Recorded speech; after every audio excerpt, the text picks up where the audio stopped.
afternoon, everyone. This meeting of the North Carolina Coastal Resources Commission will now come to order. The first order of business will be that the State Government Ethics Act mandates that at the beginning of any meeting, the chair remind all members of their duty to avoid conflicts of interest and inquire as to whether any member knows of any conflict of interest or potential conflict with respect to matters to come before the commission. If any member knows of conflict or potential conflict, please state so as the roll is called. Before we start, I'd like to acknowledge that we all miss Angela very much. She's been ill for a few weeks, and we can only wish her the best for a speedier recovery. And Mike, thank you very much for filling in. We appreciate it. Jonathan, please call the roll. Present, no known conflicts. I am present with no known conflicts. Larry Baldwin. Present, no known conflict. P.R. Bryan. Bob Henry. Present, no conflict. Gordon Henson. He's here somewhere. That might be him. Yep. Yep.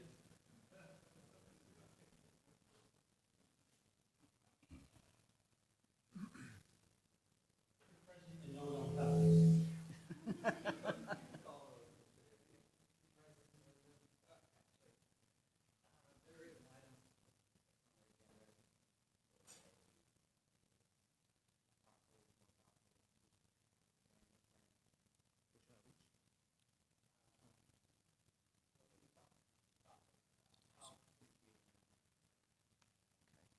All right, thank you.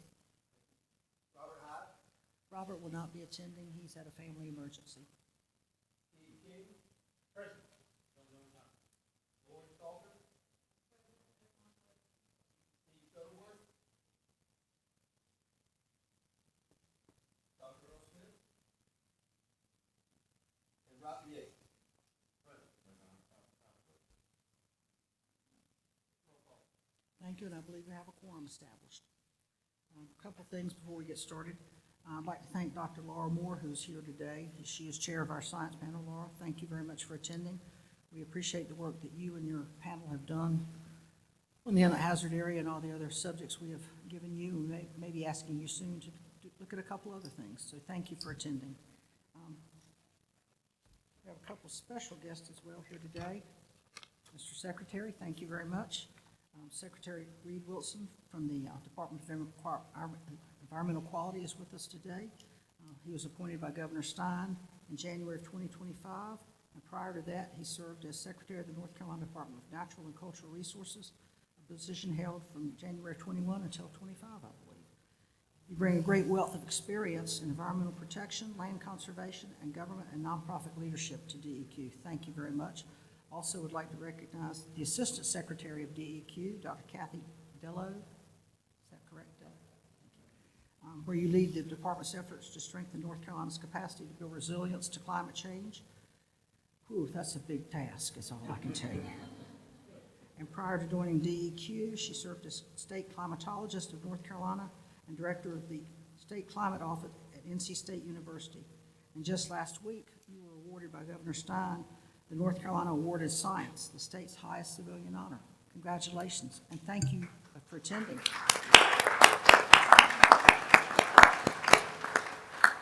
This time I'd like to ask Mr. Secretary Wilson to come forward and please give us some remarks. Thank you again for making the trip from Raleigh.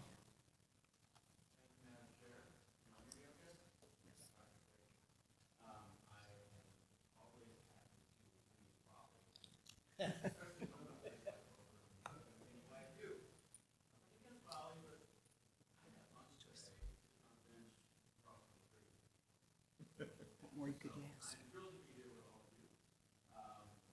It's good to see all of you. I appreciate what you do. I think you're the one reason to go to Stein. And I really do want to do mainly two things today. One is to thank you all for what you do in the state, and to also give a more general broad update about things going on these days. But I really do appreciate your service on the commission. I know a lot of time and effort to talk into it, and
doubt about that, and obviously that has effects on those water bodies and everything that is downstream from them. So we're concerned about that.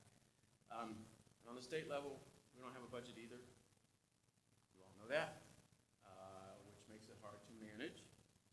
But in one of their mini budgets, unfortunately, the legislature cut $2.2 million of vacant positions at DEQ, which is a huge challenge for us.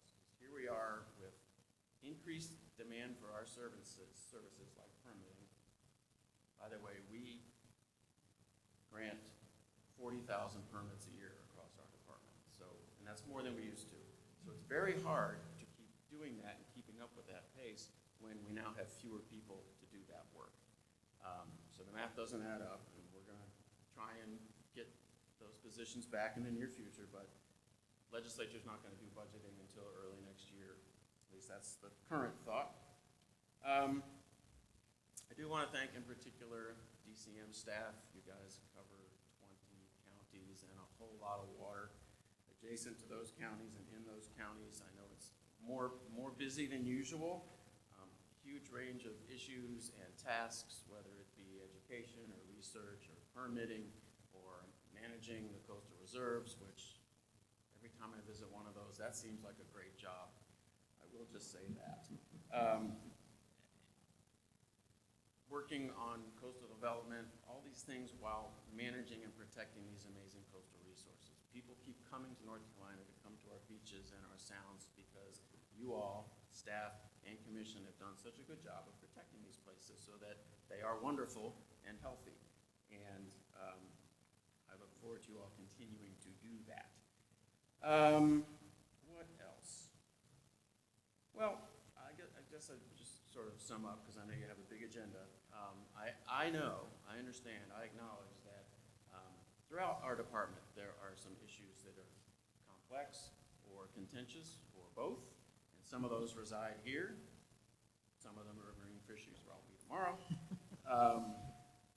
But you all have a major responsibility, which is to protect our coastal habitats, support economic growth, preserve the coastal way of life. And it's a huge balancing act on so many issues, and it's a big responsibility, and I know you all understand that, and I appreciate how seriously you take your responsibility to manage and preserve these amazing coastal resources that all of us cherish. And I just urge you all, as you consider issues, and I'm saying this to all the commissions, to just work with each other, try and find solutions, show respect to each other, and try and get to those solutions that provide the greatest benefit for the resources and also for all the good people in North Carolina. So thank you for what you do. It makes a huge difference for the people in North Carolina. And I will now get out of the way, and so you can pursue your agenda unless you want to ask questions. I'm fine to do that if anyone wants to do that. Does anyone have a question for the secretary? Thank you for coming. We appreciate it very much. Thank you for your remarks. And it does make a difference when you come to meetings. We appreciate it. We appreciate the interest from Raleigh and taking the time. Thank you to the deputy secretary as well. We hope to see you both again at another meeting. We'll be there. Thank you. Thank you all. Thank you.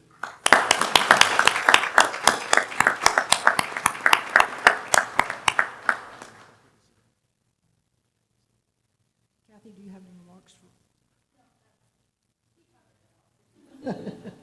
Thank you very much.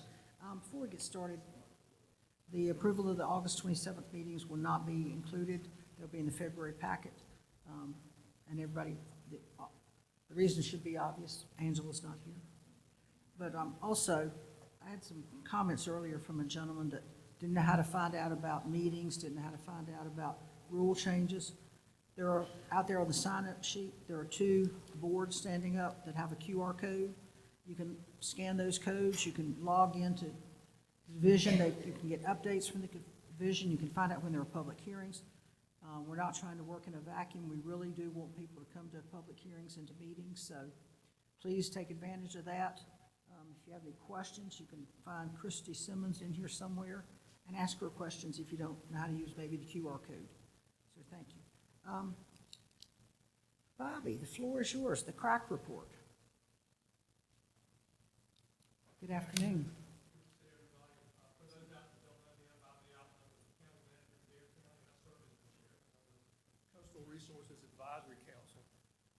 We had our meeting earlier this morning. We had 3 agenda items on there. We only got to 2 of them. We had a long and robust discussion about the inlet hazard area, and I know that's coming up on your agenda tomorrow. I expect Ken will give you the same presentation we got or something similar to that. After a long discussion and debate, the question before us became, do we keep the status quo with regard to the setbacks in the inlet hazard area, or do we go to the hybrid model that has been recommended by the science panel? And I don't think that we came to any conclusion to that. We had a motion that didn't pass, and we had a lot of discussion. And really the thrust of what our discussion was one, that whatever we're doing, acknowledge that there are lots of solutions in other states and other places for the inlet hazard areas. And so what we're working with is just confined to what our rules are currently and subject to change in the future should the circumstances change. I think the consensus from the Coastal Resources Advisory Council appeared to be that we're okay with the recommendation of the science panel, subject to working through all the grandfathering and other things and the impacts that it's going to have on the existing lots and the existing dwellings. And so we asked staff to come back to us at the next meeting to give us some more information on that, to let's figure out what the grandfathering rules would be so that when we come to you, we're recommending a package of solutions and you can be comfortable that we're not going to come back a lot of times, or hopefully not come back a lot of times to try to amend them, or that we haven't been responsive to the issues that are in the communities because we tried to do it piecemeal. So again, we're going to wait until we hear that at our next meeting, and then we'll come back to you based on that with recommendations about the inlet hazard area rules. The second thing that was on our agenda that we didn't think was going to take a lot of time, but it wound up that it did, is, I don't know if you recall, but we've had several meetings of the Coastal Resources Advisory Council where we've talked about the need for rules for the sentinels that go on the beach during the storm and the exigent circumstances that we have where they need to get permits, they need to be fluid, they need to last for a certain amount of time. There's certain things that were unique to those sentinels so that those scientists could do their research in storms and hurricanes, and our permitting process doesn't really accommodate that. Over the last couple of meetings, we've been back and forth talking about that, and this morning when we got a presentation, it appears that there are a lot of other issues with the scientists that deal with not just the oceanfront in storms, but with the wetlands and the marshes and all that. And what we started with the Sentinel rule to do that research on the beach during storm morphed into a much broader discussion about rules dealing with all kinds of other projects.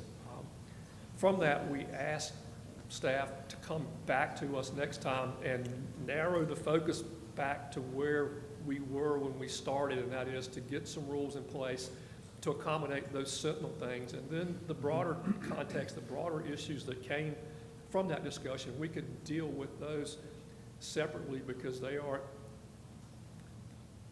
time constrained like the oceanfront sentinels would be. They've got to get a permit in a day or 2 days. They've got to get out there quickly.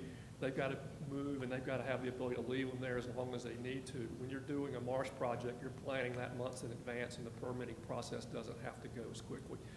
So staff's going to come back to us at the next meeting with some recommendations to deal with what triggered that discussion, and then the other issues that morph from that we'll deal with later on in some broader discussions. The final thing on our agenda was the sediment criteria. That came up from a number of discussions talking about we've got fixed rules with the size of the sediment that we're allowed to use for beach nourishment. And the question became, as we start looking at our sand sources and as those sand sources start diminishing, what are we going to do? And there was discussion about, if the sand size was 2% larger than what it is, how much more volume of sand does that create that we could use for beach nourishment projects? And is there any magic in that sand size criteria. We didn't have enough time to get in to have that discussion. We'll have it next time. I think Spencer from the science panel has some thoughts about how we got there, and maybe we have some ideas about where we need to go with that. And so that discussion will be on our next agenda, and then we'll report back to you then. With those things said, a couple of things I do want to say. In Dare County, we've had a lot of issues, as you all are probably aware, over the last few months. Larry and I were talking this morning about how often we're in the newspaper. As hard as we try to avoid it, we find ourselves there a lot. But I want to do a shout out to Tancred and to Jonathan and to Ron Rinaldi and to the staff at DCM. They could not have been more helpful. We have worried poor Ron to death. I know he sees our number come up on his phone. He's like, oh my gosh, I got to talk to those guys again. But all in all, they have been super helpful, super quick about getting us answers and helping us find our way through the morass of rules that apply to all these problems that were had. And so I appreciate that, and on behalf of Dare County, thank you for all that you and your staff have done for us to help us work through those issues. And then the final thing I'll say is I look forward to our discussion at 4 o'clock with regard to threatened structures and the issues that we're having on, I'll keep saying it, on our mile of oceanfront out of our 100 miles of beautiful beach. So we'll have that discussion later this afternoon. I look forward to that. Any questions for me or from the Coastal Resources Advisory Council meeting earlier today? Any questions? Seeing none. Bobby, I will echo your comments. I have spoken with some people down in Buxton that had to ask for permits during that time of all the bad weather and the houses falling. And they told me that CAMA could not have been any more responsive and quick with permits than they could have ever asked for. So Tancred, good job by your staff. Really, thank you all and staff very much. Thank you. Thank you. Thank you. Thank you. Tancred, the floor is yours. Oh, before we start, Jonathan, would you please note that Commissioner Bryan is now in the audience? DR, do you have any conflicts of interest or anything that you need to clear?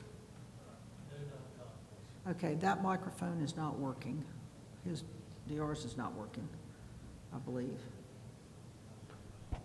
I don't think that one is either. Oh, it did? Okay. All right, thank you. I think Jonathan got you as present and no known conflicts. Thank you. Thank you. All right. Tancred?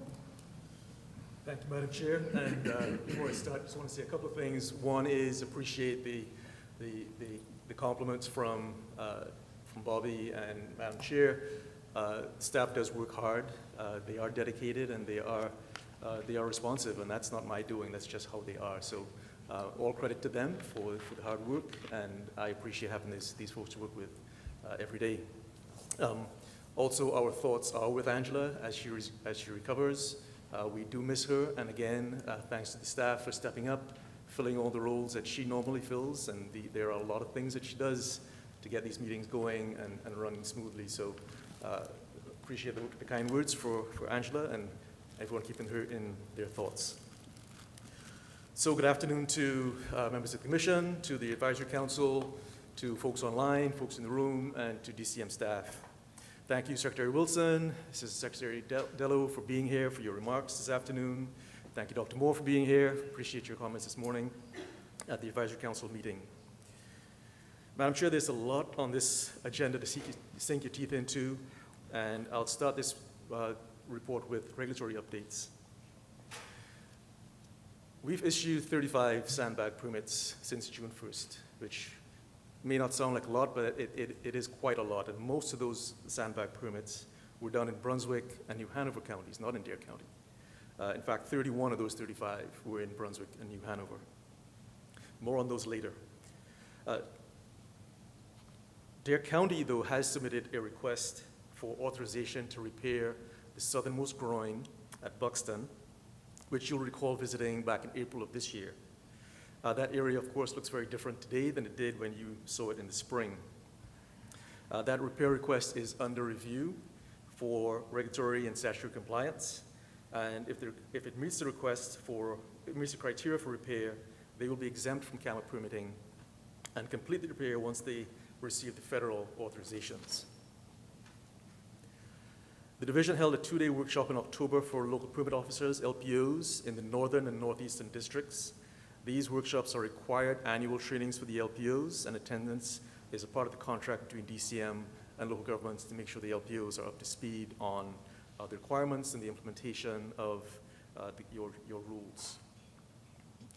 We issued permit number 105-25 on September 19th to NCDOT and the Turnpike Authority for the Mid-Currituck Bridge.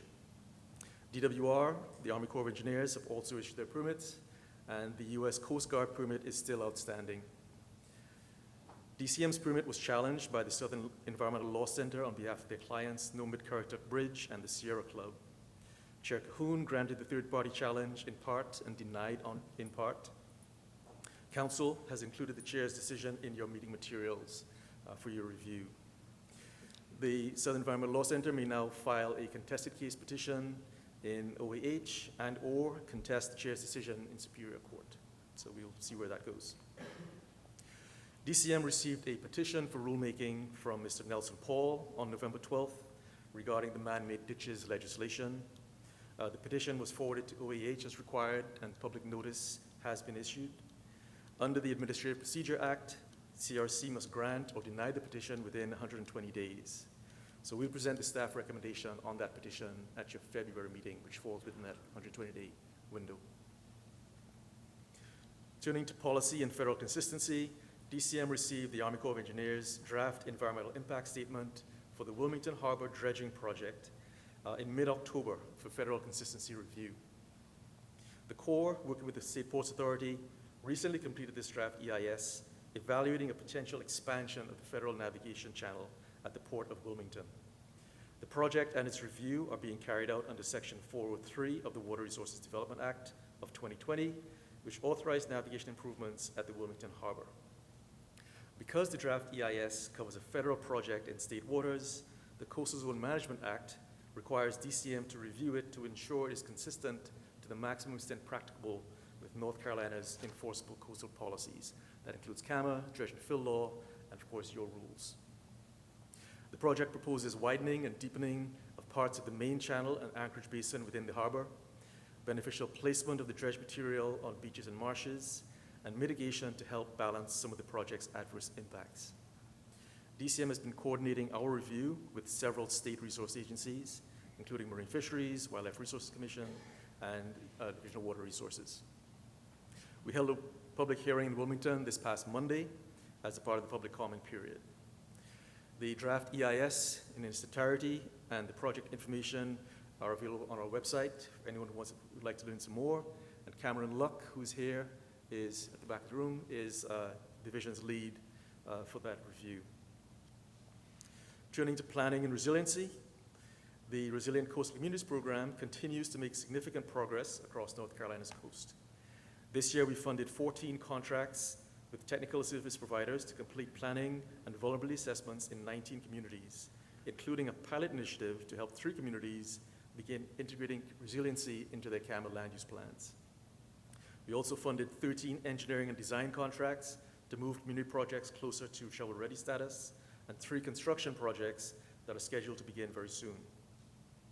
Our CCP staff recently had the opportunity to visit Beaufort County Community College to see the college's recently completed demonstration project. Campus now features a rain garden with permeable pavers that help manage stormwater, with educational signage and materials that help provide guidance to contractors on low-impact development techniques. It reduces runoff and serves as a living classroom, demonstrating practical ways to protect water quality and build resilient communities. The Public Beach and Coastal Waterfront Access Grant Program made its awards for the 2025-2026 grant cycle, and funded projects are underway.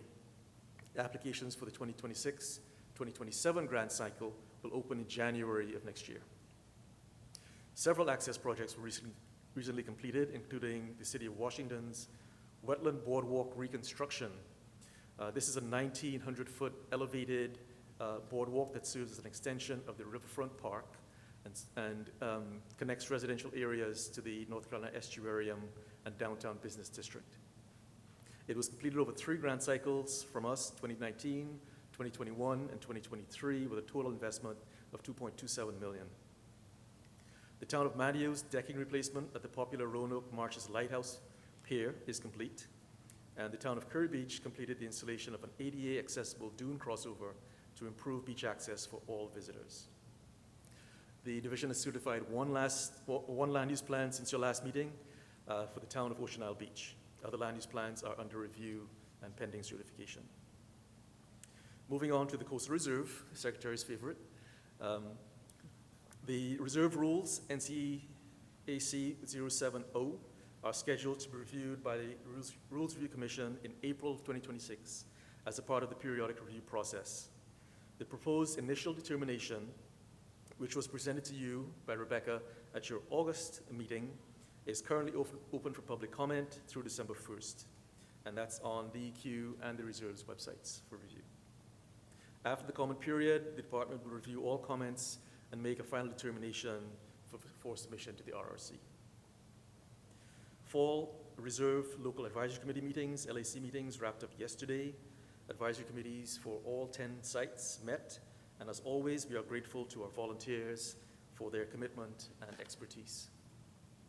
The Reserve celebrated National Estuaries Week in September by hosting a variety of activities.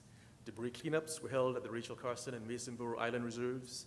We led a public paddle trip at the Zeeks Island Reserve and bio blitzes at the Rachel Carson and Zeeks Island Reserves to document flora and fauna at the sites.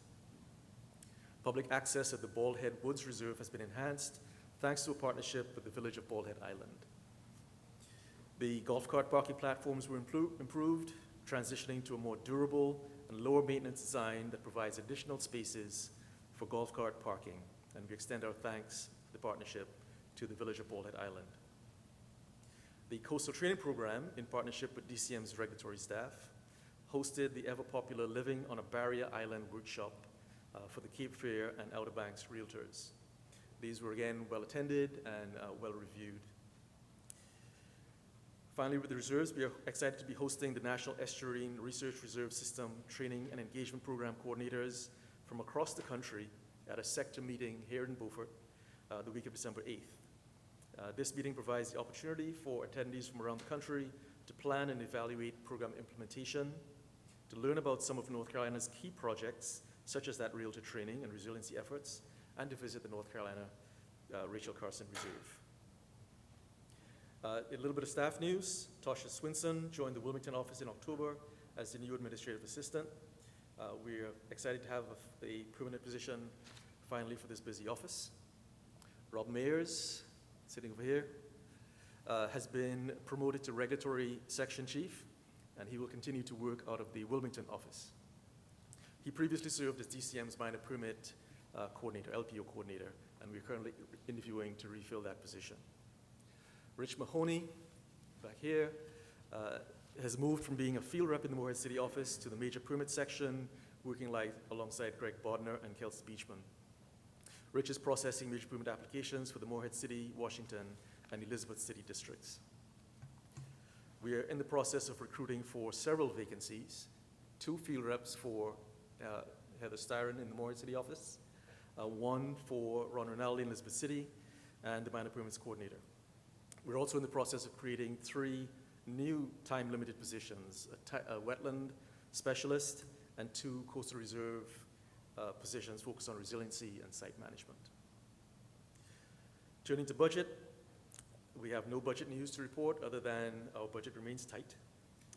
The recently concluded federal shutdown and furloughs did not affect DCM directly from a budgetary standpoint, but did somewhat hamstring our ability to work with some of our federal partners who were furloughed.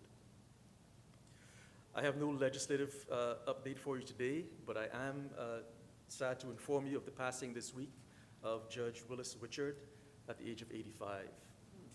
Judge Witchard was a former appellate judge, associate judge at the Associate Justice at the Supreme Court, and former state senator and representative. He was the principal House sponsor and champion of the Coastal Area Management Act. You may remember Judge Richard spoke with you at the CAMA 50th anniversary celebration February of last year. We mourn his passing, but we celebrate his service and his legacy in coastal management in North Carolina. Madam Chair, we're approaching, thankfully, the end of a 2025 hurricane season whose intensity and scale produced unexpectedly large impacts despite no direct hits. Areas of the coast experienced substantial beach erosion, extremely high water levels that persisted for weeks, roadway damage, and 16 house collapses in the Outer Banks. Many property owners and coastal residents have had their lives and livelihoods significantly impacted. Some of these property owners and residents understandably are looking for solutions that can be implemented quickly and that will last a long time.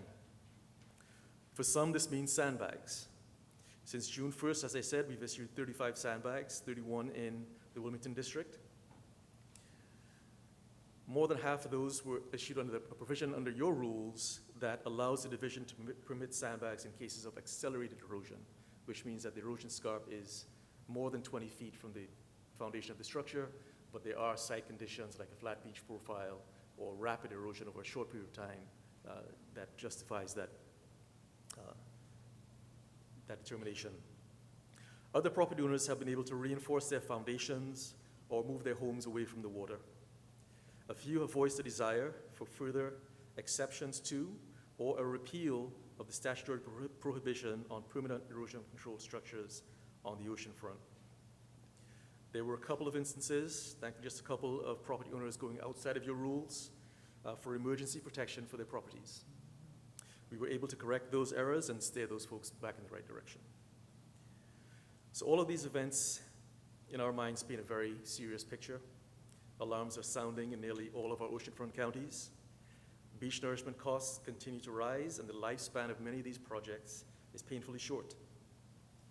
Infrastructure is increasingly vulnerable, and some communities are very concerned. We believe we must approach these challenges with open minds, with innovation, and balanced pragmatism. We must take a critical view of our past and current practices, embrace what continues to succeed, and replace practices that are no longer working. The NC-12 Task Force and the Interagency Work Group on Threatened Oceanfront Structures are examples of the collaborative efforts that we need more of. Your science panel is an invaluable resource that is also up to the challenge. This work, as you heard, is a top priority for Secretary Wilson, Assistant Secretary Dello, and the staff at DCM. We have lots of hard questions, not a lot of easy answers, but the folks that we are privileged to serve deserve our best efforts. And so we look forward to this week's discussions. Madam Chair, that concludes my report. Thank you, Tancred. Does anyone have any questions for Tancred at this time? Very thorough report, thank you. No questions. All right, Christie, I believe the floor is yours. First up, we have several variances today. The first one is Crickman, Carolina Beach, artificial turf and a 30-foot buffer.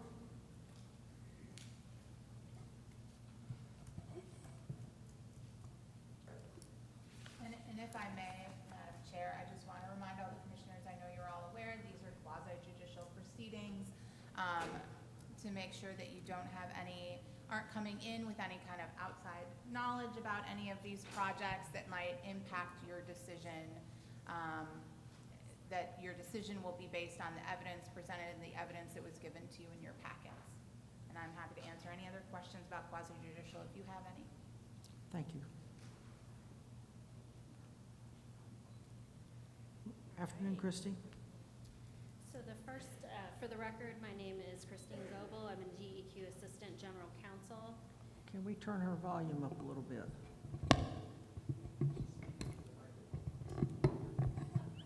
I heard that.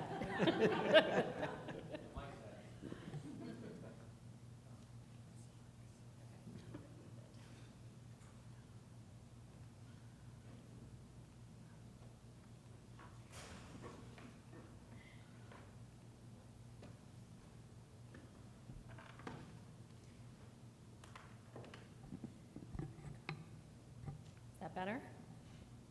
Yeah, okay. For the record, I'm DEQ Assistant General Counsel Christy Goebel. I'll be representing Division of Coastal Management staff on the first of our two variances for today. This is the Deep Water Management Andy Critchman variance that we're hearing first. This site is in Carolina Beach on the yacht basin, and I'm going to call up Hannah Mitchell. She's a field rep in the Wilmington office, and she's going to go through the PowerPoint today. Thank you.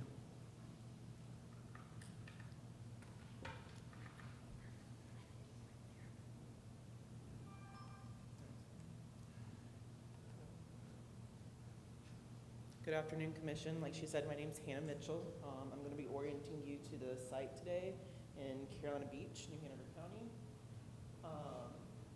As seen in the top right corner, you can see the project area in relation to the Cape Fear River on the back side. Closer to project area is going to be located in the Carolina Beach Yacht Basin, as stated before.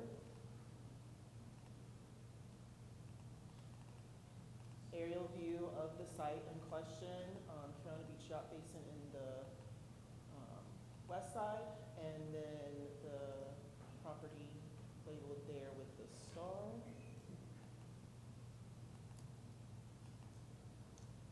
This is the view of the current single-family residence facing west. The Carolina Beach Yacht Basin is behind this in this picture. View of the existing residence facing east. This is standing over the Carolina Beach Yacht Basin.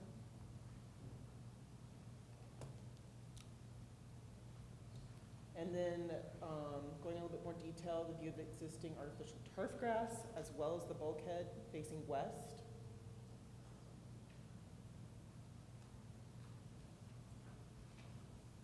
And then different orienting view of the artificial turf grass and bulkhead facing south.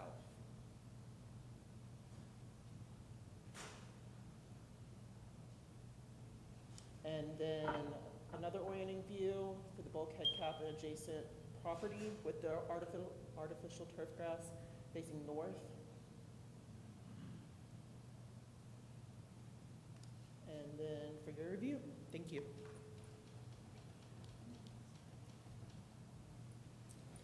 All right, I'm going to run through the stipulated facts, the highlights of those, and then I'm going to go through the staff's positions. I'll then call Mr. Critchman up to run through his positions on the 4 criteria. And we both asked for additional time from the chair on these, so we're each going to get 10 minutes. If you can hold your questions to the end of the presentation after Mr. Critchman's done. So the facts, as you saw, this is property located at 813 Canal Drive in Carolina Beach. Petitioner took title of the site in March of 2022, and the area of the site is 3,580 square feet or 0.08 acres. The property is developed with a 2,219 square foot home elevated and remodeled in 2020, along with the bulkhead, pier, gazebo, and boat lifts for 2 slips. The property is bounded by Myrtle Grove Sound, the yacht basin to the west, the Canal Drive, which is a 40-foot right-of-way to the east, 815 Canal Drive to the north, and 811 Canal Drive to the south. The area that's within 75 feet landward of the high water line is part of your coastal shorelines area of environmental concern, and that if 75 feet also encompasses the Commission's 30-foot buffer. The site and the area around it are subject to flooding, both from weather events and from sunny day flooding. The site is near and inside of the area where the town has traffic barrier arms, which are lowered to reroute traffic when Canal Drive is flooded. In April of 2024, the Commission saw a presentation about research by NC State Assistant Professor Catherine Anarde related to sunny day flooding in Carolina Beach. According to her study, Canal Drive experiences sunny day flooding over 50 days per year on average. During sunny day flooding events, water from the yacht basin can move onto Canal Drive through stormwater pipes and from properties which are not bulkheaded, and onto lots located between Canal Drive and the yacht basin, which includes the site. Back in June of 2023, DCM issued a general permit to the petitioner authorizing the installation of a bulkhead, which you saw in the photos. After the installation of the permitted bulkhead, petitioner installed artificial turf on the site, including within the 30-foot buffer. Petitioner claims in his attached affidavit that he was unaware that the installation of the turf required a CAMA permit approval. The ground on the site waterward of the bulkhead is largely comprised of sand. In July of 2023, DCM, through Field Representative Brian Hall, issued a notice of violation to the petitioner. It included a restoration plan that was either to remove the artificial turf or to seek a CAMA minor permit denial and then come before you to seek a variance. Obviously, he's chosen the latter. On or about September 18th of 2023, petitioner applied for the CAMA minor permit with the Town of Carolina Beach's local permit officer to install drainage pipes with pervious artificial turf designed for proximity to wetlands application and fastened beyond manufacturer's recommendations. The permit drawing was received on November 8th of 2023. It indicated that approximately 795 square feet of artificial turf would be within the CAMA 30-foot buffer area. Another drawing shows that the turf is 1,000 inter-hours pervious Cali 73 Pinnacle turf with Pinnacle back weed blocker on top of 2 inches of heavily compacted sand over filter fabric and 6 inches of heavily compacted sand. The applicant submitted a laboratory testing report in January of 2024 to the LPO indicating drainage rates were tested and rainfall capacity was tested, and he also submitted the 15-year warranty for the particular grass, the artificial turf that he used. As part of the minor permitting process, notice was given to the 2 adjacent riparian owners. Both Mr. Groff and Mr. Smith submitted signed statements of no objection that are included in your materials. DCM and the LPO did not receive any other comments on this application. On January 30th of 2024, the LPO denied petitioner's permit application as the artificial turf grass and the associated 4-inch drainage pipe within the CAMA 30-foot buffer was inconsistent with the Commission's rules at 7H 020910. On September 25th of 24, petitioner submitted the variance materials for this case. With that, petitioner included a Washington Post article dated June 13th of 2024, which highlighted Professor Anarde's study that I spoke about a minute ago. That article illustrates the significant effects of sunny day flooding and the damage that it's causing. The article reports that Carolina Beach routinely floods with seawater without rain or storms. This phenomenon is called sunny day flooding, and sea level rise is making it worse. As much as an additional foot of sea level rise is expected along the stretch of the coast by 2050. That, scientists say, means that sunny day flooding will become only more chronic in Carolina Beach. And the article concludes that the sunny day flooding forces difficult questions about how to adapt to this changing reality. Professor Anarde's research on chronic shallow flooding in coastal North Carolina was featured in that Washington Post article. The newspaper set up cameras along Canal Drive in Carolina Beach to look at how high tides are causing flooding even on days without major storms. As we noted, Anarde and her team have documented 60 days over the past year when Canal Drive flooded. In the materials, there's an affidavit from petitioner along with a number of attachments. One of those attachments is a list of quotes from the newspaper articles about sunny day flooding, which petitioner feels are important because they show the severity of the situation and the worsening of the problem. Petitioner's sworn testimony through the affidavit. Staff note that we can't stipulate to the truth of his statements in the affidavit, but they are his own sworn statements. At the Commission's, back in 2021, at the Commission's September 15th meeting, after hearing from DCM staff about new instances of owners placing artificial turf in the CAMA buffer, the Commission voted 10-1 in an interpretive ruling that the use of artificial turf in the CAMA buffer is not to be interpreted to be part of the Commission's landscaping exception in D10G. And a copy of that interpretive ruling is within your materials as well. Then there was a series of 3 meetings, first in November of 2024 at a meeting of the CRAC. The CRAC heard an overview presentation about artificial turf by DCM policy analyst Jonathan Lucas. Following that presentation, the council asked staff to bring back pros and cons of allowing artificial turf in the AEC. The following meeting is February of this year. The CRAC heard Mr. Lucas's presentation about the pros and cons. The council asked staff to bring back proposed rule language that it would allow artificial turf in the buffer to consider and to determine whether to bring it to the CRC or to recommend that the rules remain the same. And so then in April of this last year, the CRAC reviewed the draft language for 3 possible options. One was not regulating artificial turf in the 30-foot buffer, so allowing it. 2 was to continuing to regulate it and not allow artificial turf in the 30-foot buffer as the status quo option. Or 3, to propose amending rules to regulate artificial turf in the buffer. After robust discussion, the council voted unanimously to recommend keeping the status quo, not allowing artificial turf in the 30-foot buffer. Staff and petitioners delayed the hearing of this variance until that series of meetings about artificial turf made their way through the CRAC in 2024 and 25. In connection with this variance petition, petitioners received statements in support from both owners Amy Groff and Justin Cox on either side of the site, and those are included in your materials.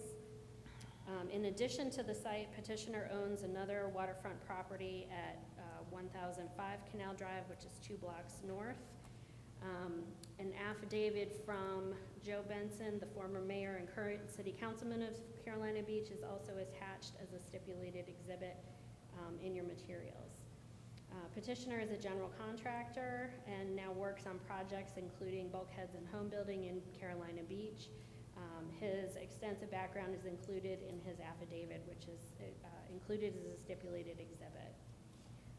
There is a vacant lot immediately north of petitioner's second lot at 1005 Canal that's owned by the Lorettis. Petitioner, on behalf of the Lorettis, met with DCM Field Rep Brian Hall in 2023 to have him place a coastal wetlands line on that lot to determine where a bulkhead could be placed. At that time, the coastal wetlands was approximately 20 feet from Canal Drive. Also, according to its website, the North End Flood Mitigation Alliance was established by Carolina Beach homeowners and other stakeholders to provide community flood support in addressing flooding issues on the north end of the town. The Alliance focuses on flood risk reduction by implementing programs aimed at decreasing the frequency of flooding, minimizing the duration that floodwaters remain on the streets, and fostering long-term resiliency.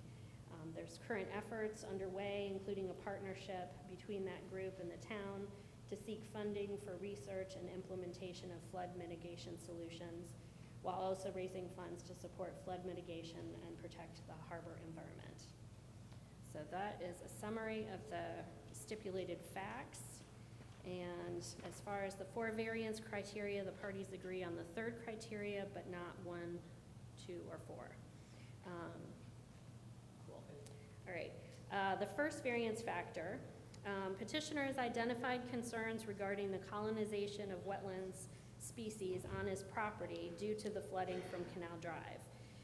The General Assembly defines coastal wetlands through the dredge and fill law at 113A 229N. It requires the presence of specific wetland species as well as the property to be, quote, subject to regular or occasional flooding by tides, including wind tides, whether or not the tide waters reach the marshland areas through natural or artificial watercourses, provided this shall not include hurricane or storm tides. So there has to be the tidal connection as well as the species per the statute. Where petitioner's lot is bulkheaded, it is unlikely to be claimed as a coastal wetland by DCM, even if wetland species were present. Petitioner proposes to keep the artificial turf within the CAMA 30-foot buffer, where it was installed on his site both inside and outside of the buffer. Petitioner undertook this installation without first seeking a CAMA permit, and apparently without knowing a CAMA permit could not be issued for this artificial turf in the buffer. While petitioner is correct in stating that the turf has been in place for 2 years, this is due to DCM and the LPO halting enforcement action to allow petitioner to apply for a CAMA permit, to get a denial, to then subsequently seek this variance as part of the restoration plan, and to allow the CRAC to consider the issue in 2024 and 25. Additionally, prior to the situation at hand, the commission was presented information on the history of the 30-foot buffer back in 2021, when it made a interpretive ruling by stating that artificial turf was not included in the landscaping exception to the buffer rule, and therefore was not allowable. This position of the commission has not changed based on discussion at the 2021 CRC meeting and during the CRAC, where it voted not to recommend a rule change regarding artificial turf in the buffer. The focus of the commission's 30-foot buffer is multifaceted, with the objectives of providing a wildlife corridor immediately adjacent to the water, a vegetative buffer to reduce pollutant runoff, to improve water quality, and also to provide aesthetic value to the general public. On the second factor, do hardships result from conditions peculiar to the petitioner's property? Staff agrees that at this site it is subject to frequent sunny day flooding events as described by the NC State study. However, that sunny day flooding is not limited to Carolina Beach. Staff does not agree that any of petitioner's alleged hardships are caused by conditions peculiar to the property in question. This site is adjacent to the yacht basin and is generally low-lying. That's not peculiar within the town of Carolina Beach or on other basins or canals in the coastal area.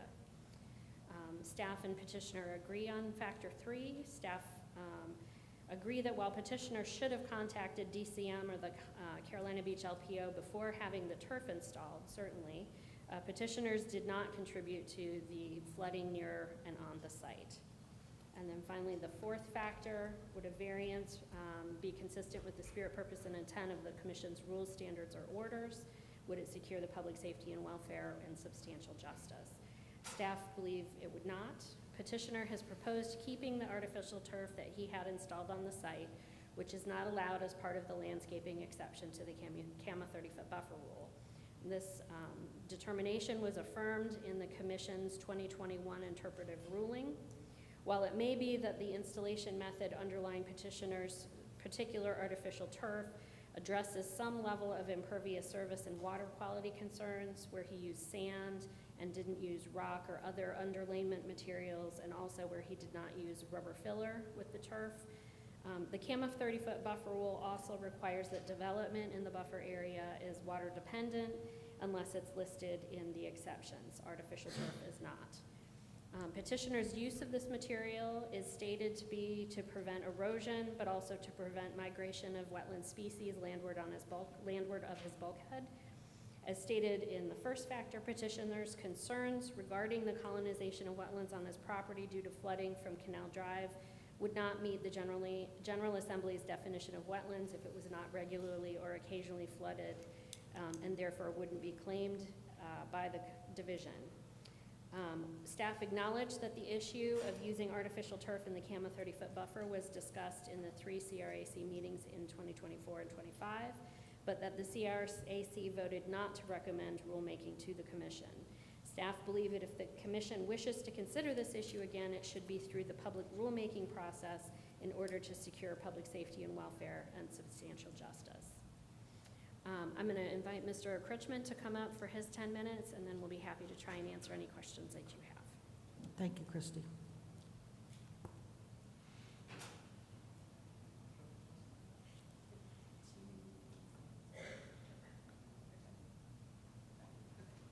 Good afternoon.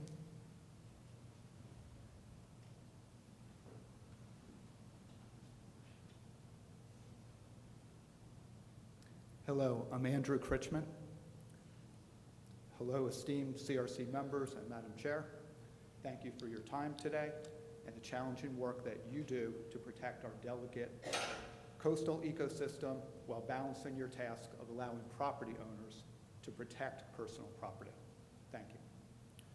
You're going to hear today about a very specific... Time's up. You're going to hear today about a very specific flooding situation in Carolina Beach and the challenge of protecting a property to keep a childhood dream alive in an effort to prevent portions of a property from deteriorating due to erosion and/or converting to wetlands.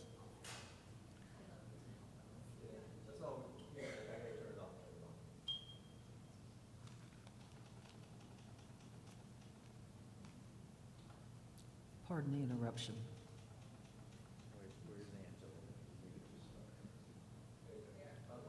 Okay, great. I think I needed that breath, so appreciate it. It is quite a bit to present in 10 minutes, and we have a timer here, and I will be as succinct as possible. There's quite a bit of detail and background here that certainly may raise questions from you to me. I welcome those questions and look forward to helping you fully understand the situation so that you can make a well-informed decision. I sincerely appreciate you and the task in front of you. I purchased my first waterfront property in Carolina Beach over 20 years ago in 2004. This property at 1005 Canal Drive is on the Carolina Beach Yacht Basin and 4 houses from the beach and ocean. At the time of purchase, the property immediately to the north was an unbuilt upon lot owned by the neighbor immediately to the north of that lot, Camille and Tony Loretti, also a former mayor of Carolina Beach. This lot was predominantly dry and only had water on it during bigger king tides and storms. It was a buildable lot right next door to my home. 20 years later, it has almost a foot of water on it during every single high tide. Over 700 times a year, this property is flooded. It has been deemed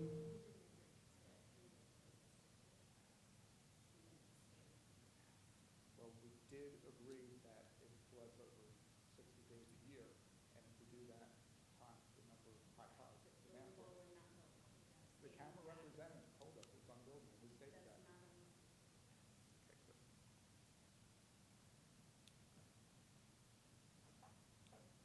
I have witnessed 3 other lots within a 2-block range in various forms of wetlands encroaching on formerly not wetlands property. This is my observation. I met with camera representatives to go through this, and I have observed this. I've reviewed these properties with CAMA field agents and have witnessed with them the development of wetlands on formerly non-wetland areas on both bulkheaded and non-bulkheaded properties. My observations with the CAMA representative. I have lived with a sort of PTSD experience watching the flooding in Carolina Beach get substantially worse and portions to majorities of properties becoming wetlands. Mother Nature, as we know, is a very powerful force. The shock of living next door to ground zero of the flooding issue on Canal Drive has certainly been an experience I wouldn't wish on any of you. Over 60 days a year, documented, we have a foot to 2 foot of water rushing from the yacht basin over the lot next door to me into Canal Drive. I see this with my eyes. It then flows onto neighboring properties from Canal Drive. This tidal water flow is creating an environment where portions of formerly non-wetland properties are becoming wetlands. It's a shock to witness. It has scarred me. This is happening an average of 1 out of 6 days, 60 days a year. This is a big deal, and it's getting worse. When I purchased the property at 813 Canal Drive, which is 2 blocks to the south of 1005, the property had water on it twice a day at every high tide. There was substantial debris of bricks, rocks, and concrete that were preventing the development of wetlands at the waterfront portion of the property, but the property was in very rough shape and getting worse. I permitted and built a very solid heavy-duty vinyl bulkhead with wood bracing and cap at considerable expense to protect the waterfront portion of the property. To date, I have been able to keep the water from entering the property from the yacht basin. I cannot keep the water from entering the property from Canal Drive during the frequent flooding. I witnessed multiple other waterfront properties with artificial turf. I knew that docks, bulkheads, and walkways needed CAMA permits, but I had no idea that artificial turf was not a permissible surface. I saw it other places and naively believed it was allowed. 100% my error. It's clearly not. In an effort to protect my property from the growing flooding issue, I looked for a material that would prevent erosion and the development of wetlands as the flooding got worse. After months of research, I came across a scientifically advanced product developed just for this type of coastal waterfront situation. The research showed me this was a long-lasting product that was environmentally friendly and would protect my property. I've been told that this product is in use on bulkheaded properties in every other Southeast state, including Virginia, South Carolina, Georgia, and Florida, and performing as engineered. Pictures of similar bulkheaded waterfront installations are included in your materials for your reference. I spent considerably more money on this product with the belief it was a solid investment and the only way to protect portions of my property from erosion and the threat of reverting to wetlands. I spent over $100,000 in protecting this property in the most environmentally safe fashion I could find. This is a new product that is recyclable, durable, and installed in a fashion that will keep it in place during flooding. It does not float, it is permeable both directions, and fastened extremely well. ASTM tests are included with your information. Artificial turf would not work well in a dune environment where waves at times wash entire dunes away. Just wouldn't work. However, in a protected environment where it's fastened to hardened structures on all sides, as well as fastened to the sand below it, is designed to stay in place during severe flooding situations. The border around the turf that is higher than the surface of the turf prevents any runoff from going directly into the water source. All the water that hits this turf has to go through the turf into the sand, the best natural filter that we have. This is a superior product and a superior installation technique that is designed to perform in this specific flooding situation. I agree that not all artificial turf should ever be allowed in waterfront situations. This specific product with this specific installation technique and borders at areas of runoff towards the road meets the intent of what I read to be the purpose of the CAMA regulations. The first stated key purpose of the CRC rules is the rules work to minimize loss of life and property caused by storms, flooding, and long-term erosion. We're on the same team here. We're working towards the same goal. I am respectfully standing in front of you today because in this beautiful yet sometimes challenging world we all live in, it's filled with AI, computer models, and quantum computing, but we still value human judgment.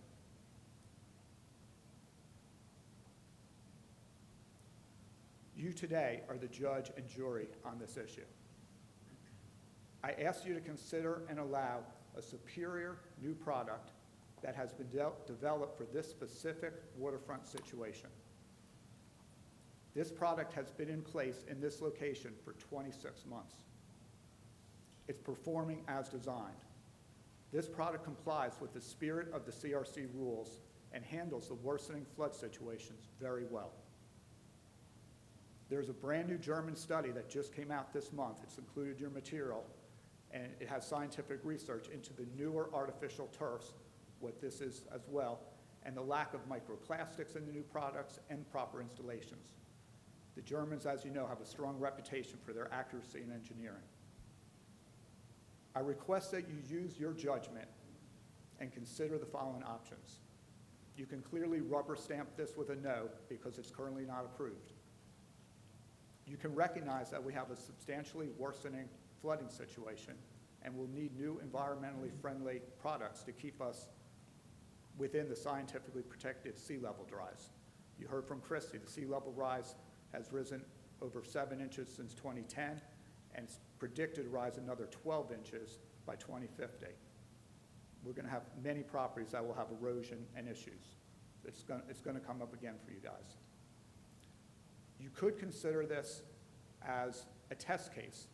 Ask me to pay $100 a year for a yearly CAMA inspection to make sure that the artificial turf continues to perform as designed, with the understanding that if for any reason it does not, it will be removed at my expense. I'm willing to put up a $10,000 bond to make sure I perform. I believe in this product, and I'd like to see you guys consider it as well. I'm asking for your judgment in allowing a superior product to be allowed to remain in place to do the job it is intended to do. I respectfully leave the decision in your qualified hands, heads, and hearts. I will answer any questions you may have to better understand this superior product and installation.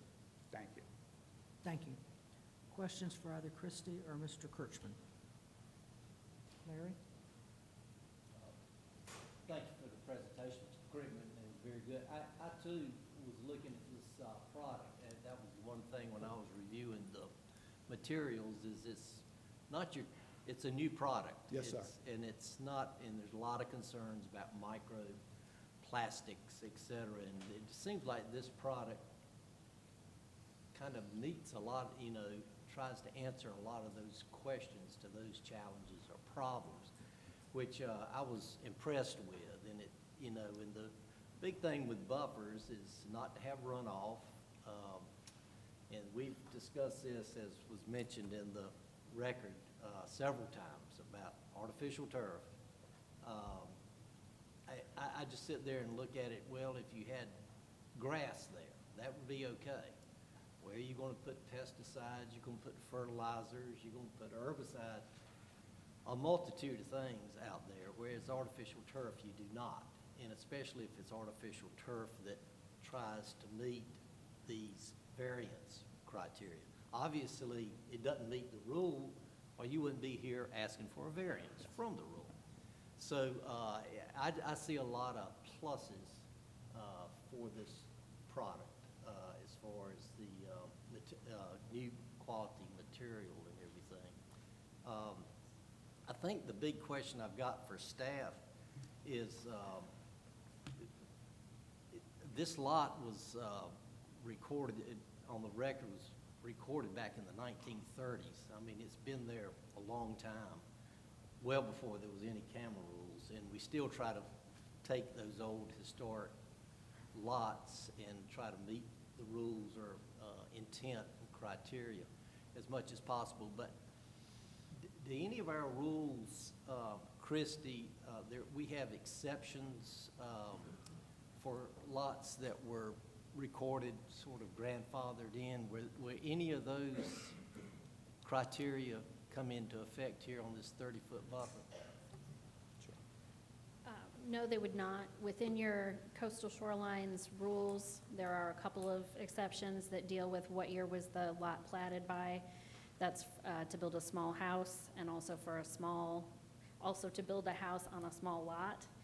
And both of those had the 1999 date, which is when the buffer rules went into effect. So if there were lots that were platted before that time and they precluded the implementation of the 30-foot buffer, precluded the development of a house, if it was a small lot or a small house, there are ways to get a house onto the property, either reduce buffers on a small lot or with a house that's, I think, 1,200 square foot or less.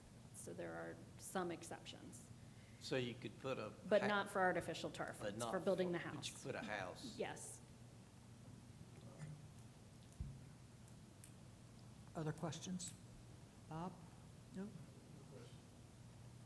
Anyone else? Mr. King? Anyway, Peter, You've got to hold it. you put that proposal to the council and to the staff, which you just shared with us at the end. I tried to have discussions with staff, with Christie, and I kept getting redirected where everything needs to come before the. So they've not officially responded. They've not responded at all. I would love to have an open Do we discussion. have an opinion on it? Well, I think there's some problems with legal authority for us to accept bonds, like he was talking about, for removal and that kind of thing. So in variances, the commission does have the ability to put reasonable conditions on it, but those would have to be sort of legally supportable, certainly, as well. And I think that there's some concerns as far as money goes to do that. I'm open to that discussion. And we welcome it. Bob? Thank you, Madam Chairman. I'm going to speak against granting of this variance, going back to, 20, 30 years ago, when we adopted the 30-foot buffer. It was a time of great concern about water quality in this state, including massive fish kills. And the 30-foot buffer was what we could do to try to mitigate that problem.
comments?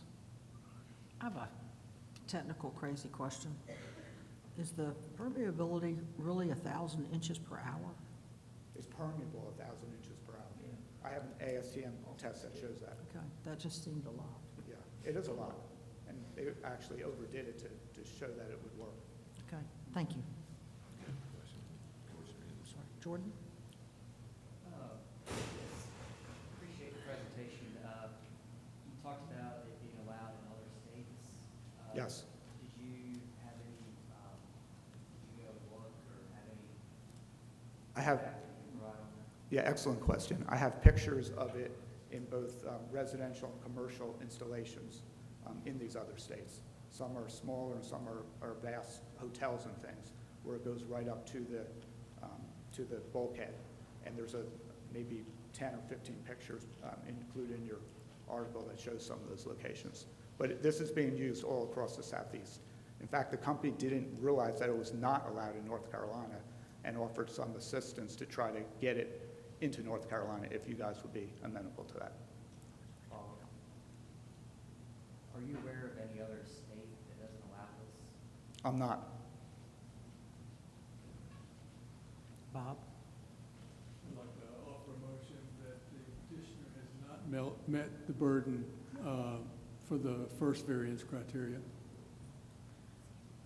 And that first variance criteria, petitioner has not shown that an unnecessary hardship would result from strict application of the rules, development standards, or orders issued by the commission. Has or has not, and you said has not. Okay, there's a motion on the floor. Is there a second? For clarity? Wait a minute, we have to have a second. Seconded by Lauren. Now, discussion. So are we on condition one that's taking the staff's position? Yes. Okay. All right, any further comments or questions? If not, all in favor of the motion? All opposed to the motion? 3. All right, thank you. Next, criteria 2. Petitioner has or has not shown that hardships result from conditions peculiar to the petitioner's property, such as location, size, or topography. Is there a motion on criteria 2? Madam Chairman, I move that we adopt the staff position on the second criteria. Okay. Is there a second to that motion? Seconded by Commissioners Holman and Salter. Any further discussion? All in favor? All opposed? 4 opposed. Petitioner has or has not shown, criteria 3, excuse me. Petitioner has or has not shown that hardships did not result from actions taken by the petitioner. And in this criteria, both staff and the petitioner agree. Is there a motion on criteria 3? I move that we adopt both staff and petitioner's position on the third criteria. Okay. Is there a second? Seconded by Commissioner Holman. Any other discussion? Not, all in favor? All opposed? It is unanimous. And fourth criteria, petitioner has or has not shown that the variance request is consistent with the spirit, purpose, and intent of the Commission's rules, standards, or orders, will secure public safety and welfare, and will preserve substantial justice. Is there a motion on criteria 4?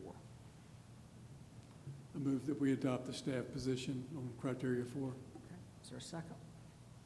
Second by Commissioner Holman and Salter. Any other discussion? All in favor? All opposed? 4 opposed.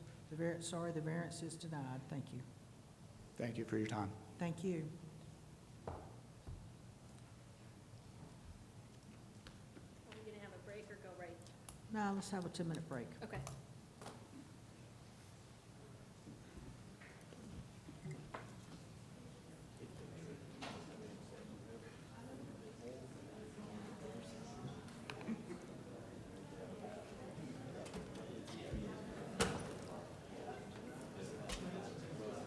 Ten minutes.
Let's all be seated and try to get started.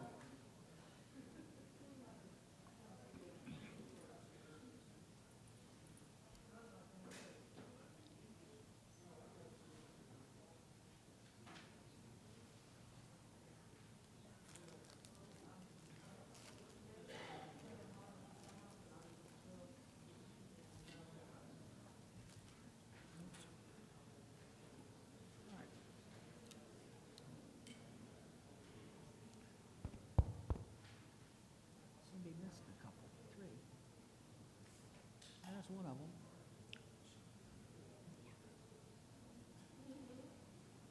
I think we're still missing a couple.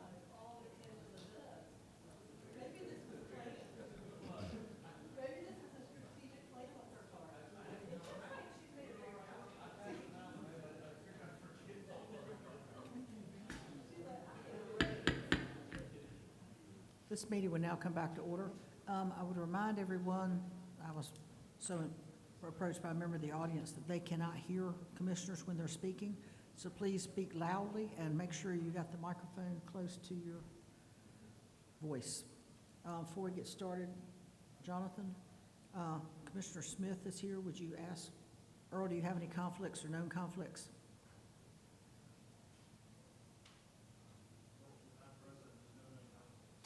Okay. I guess it picked you up. Okay, thank you. Christie? All right, good afternoon. We're going to hear the second variance, which is really made up of 10 lots, so 10 specific variances heard together. Their attorney is Charles Baldwin, so he'll be coming up and making an argument for petitioner's case. But first, we're going to have Rob Maris come up and run through our PowerPoint slides to orient you to the site on the east end of Ocean Isle Beach. Thank you. Hello, Rob. Good afternoon, Madam Chair, Commission members. Again, for the record, my name is Rob Mayers, and I'm assisting the Wilmington District Office with this variance request. The project area is located on the eastern end of the town of Ocean Isle Beach, just west of town of Old Beach. This zoomed-in image is the project location, which is located just east of the town of Ocean Isle Beach Terminal Groin, and then to the east of that is Shallotte Inlet. This image is GIS from the county of the Point OIB subdivision and the project area. This next drone image was taken on October 15th of the project area facing west. On the same day, October 15th, this image was taken facing east towards the project area.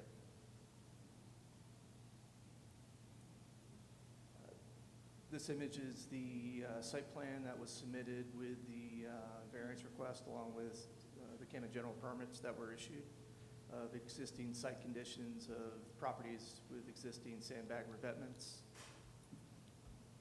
And then the proposed sandbag revetment that was included in that general permit package for sandbag revetments for the project area and the dimensions. The following were photos that were provided by the petitioner. Here's a view of the project area facing east towards Shallotte Inlet and the terminal groin. Here's a satellite image of the project area. This image is a shot of existing sandbag revetment of the project area to the west. And this is another site that was, or excuse me, a photo that was taken of the project area along the existing right-of-way and sandbag revetment. This image is the location of the project area facing towards the, I believe that's towards the west, southwest. And then this is the same location facing towards the east of the project area. And and then some of the existing houses that are located on the east end of the subdivision in the project area. And that's all those photos, and then I'll just leave you with the variance criteria. Thank you. Thank you. Christie? Okay, so there are 4 separate petitioners who are similarly situated in that they own a total of 8 lots between them at the Point at OIB subdivision. The 4 different owners are the Point OIB LLC, J. Lee Investments LLC, Richard Wright, and Robert and Don Lee. Petitioner, the Point OIB LLC, owns lots 20, and I'm going to just throw up the picture with the lot numbers so that it can help orient you, or help orient me. So the Point OIB LLC owns lots 24, which is down on the cul-de-sac, as well as 26, 29, and 30. They took title to those 4 lots in 2015 for 2 of them and 2022 for the other 2 respectively. The Point OIB LLC was the developer of the Point at OIB subdivision. Petitioner J. Lee owns lots 25, which is down on the cul-de-sac, as well as 27, taking title to both those lots in 2022. Petitioner Richard J. Wright owns lots 28, and he owned that since 2022. And then Robert and Don Lee own lot 31, also since 2022. The HOA at the Point Ocean Isle Beach, Inc. is the homeowners association for the Point at OIB subdivision. It was incorporated originally in 2022, and the directors are Tyler Dunlap and Jimmy Bell. Of these 8 lots, which are the subject of the variance request owned by the petitioners, all of these 8 lots are undeveloped. In this general area, there are 2 existing 6x20 sized sandbag structures, including a 205 long structure that's on in front of lots 32 through 35.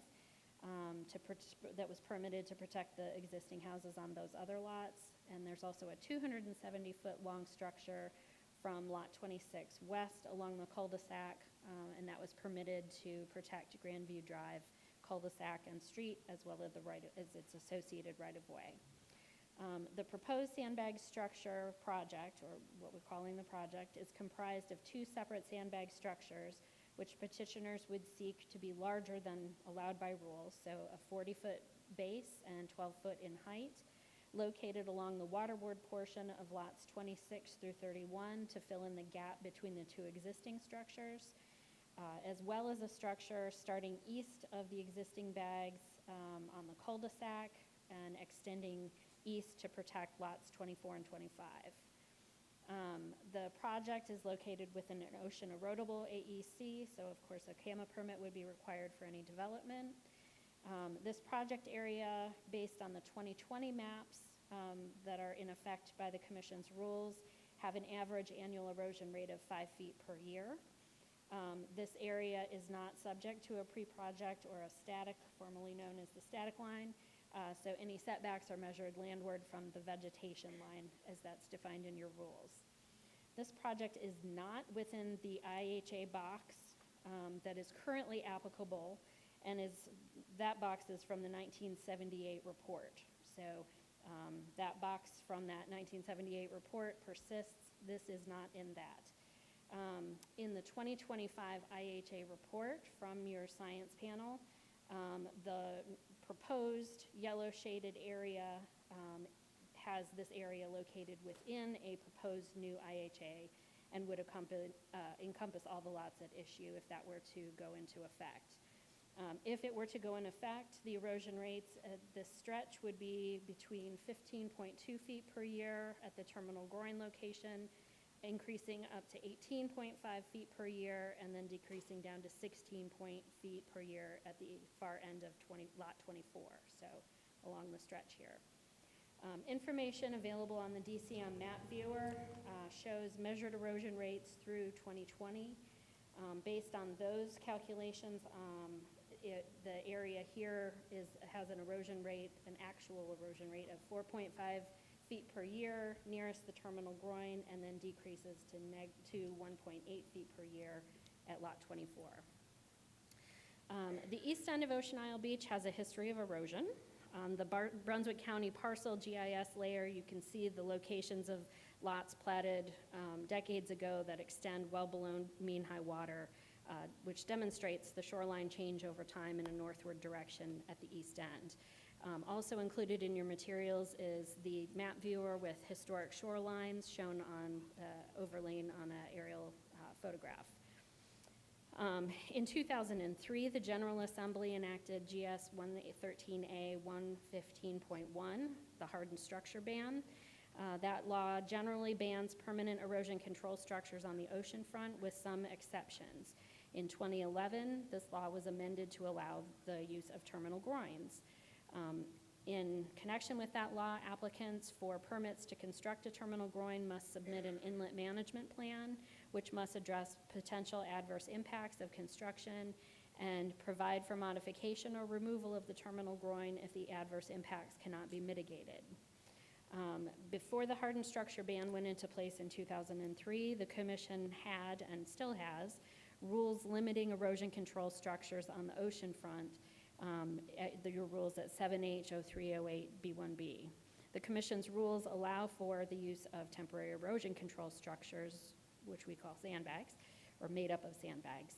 That's allowed within your rules. The Town of Ocean Isle Beach sought for and was approved by the Commission under your former static line exception rules, initially in 2010, and then those were renewed again in 2016 and 2020. A copy of the 2020 report is included in your materials, and those reports have a good summary of erosion control efforts and nourishment efforts made within the town. So that's a good resource there. In April of 2016, so going back, the Army Corps of Engineers issued its environmental impact statement for the town's terminal groin project, followed by the record of decision in February of 2017. At that time, the Southern Environmental Law Center, on behalf of the National Audubon Society, challenged both the Corps' FEIS and the ROD. Ultimately, the Corps and the town prevailed in this litigation, both at federal district court and also on appeal to the Fourth Circuit. The Fourth Circuit issued its ruling in 2021, a copy of which is included in your materials. In 2016, CAMA issued Major Permit 10716, authorizing the town's terminal groin project. That permit was predicated on the town's inlet management plan that was submitted at the same time, which committed to monitoring the impacts of the proposed terminal groin and mitigating any adverse impacts identified as a result of the monitoring plan. Because of the litigation delay, the terminal groin was then finally completed in April of 2022. That included the construction of the terminal groin and an accretion fillet of sand immediately west of the groin structure. So not this area, the other side. Based on historical aerial imagery, the vegetation line at the project site migrated approximately 150 feet landward between October of 22 and July of 23, so in a 9-month period. That gives you some sense of how things are moving down there. The most recent 2024 Inlet Management Plan is included as a stipulated exhibit. It notes that comparing the shorelines between 2023 and 2024, it moved landward an approximate distance of 75 to 100 feet. Based on this, the May 2024 results indicate a trend of landward movement along the inlet shoreline east of the groin since May of 23. In May, in your May meeting of this year, earlier this year, the Commission approved the town's beach management plan under the rules for that process. A copy of that plan and the approval decision is included in your materials. Also, while maintenance dredging of the Shallotte Inlet crossing by the Corps had been planned for the spring of 2025, it's now not anticipated to occur until the current coming up winter spring of 25-26. Related to the CAMA sandbag permitting, Rob Mayers made a site visit on August 13th of 2025. He measured the erosion escarpment from between 20 feet to 162 feet from the edge of the pavement out to the erosion scarp in the area of lots 26 through 31. On August 28th of this year, Director Miller determined that lots 26, 29, and 30 were subject to accelerated erosion, as that term's used in your rules. And then a couple weeks later, on October 13th, he determined accelerated erosion for 27, 28, and 31. By the time permits were requested for lots 24 and 25, that accelerated erosion call wasn't needed, as the scarp was within 20 feet of the road. This determination of accelerated erosion allows sandbags to be placed before the usual trigger of the erosion scarp being 20 feet from a structure. This determination does not allow the use of sandbags for the protection of vacant lots without structures, as that would violate your rules. On October 9th, petitioners submitted application materials for 27, 28, 29, 30, and 31. And then a few weeks later, on October 24th, they submitted application materials for lots 24 and 25. Those are the two on the cul-de-sac.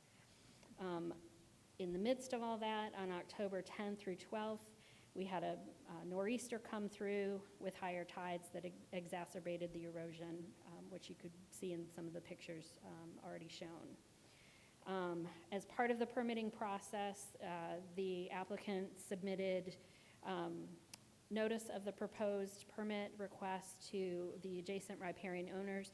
Most of these are sort of also petitioners, so they all had notice, but sort of the end lots not involved in this as a petitioner were lots 23 and 32. They both received notice of this, and DCM did not receive any objections from them. So then in October 16th for all but one of the lots, and October 7th for lot 25, CAMA issued general permits for all of these. While petitioners proposed a more waterward alignment for the sandbags and proposed larger sandbag structures, the permits issued conditioned out those parts of the request as they did not comply with your rules. So petitioners provided affidavits from the sandbag contractor, Brandon Grimes of B&B Coastal, as well as Jimmy Bell, the managing partner of the consultant for the sandbags. He's also the director of the HOA.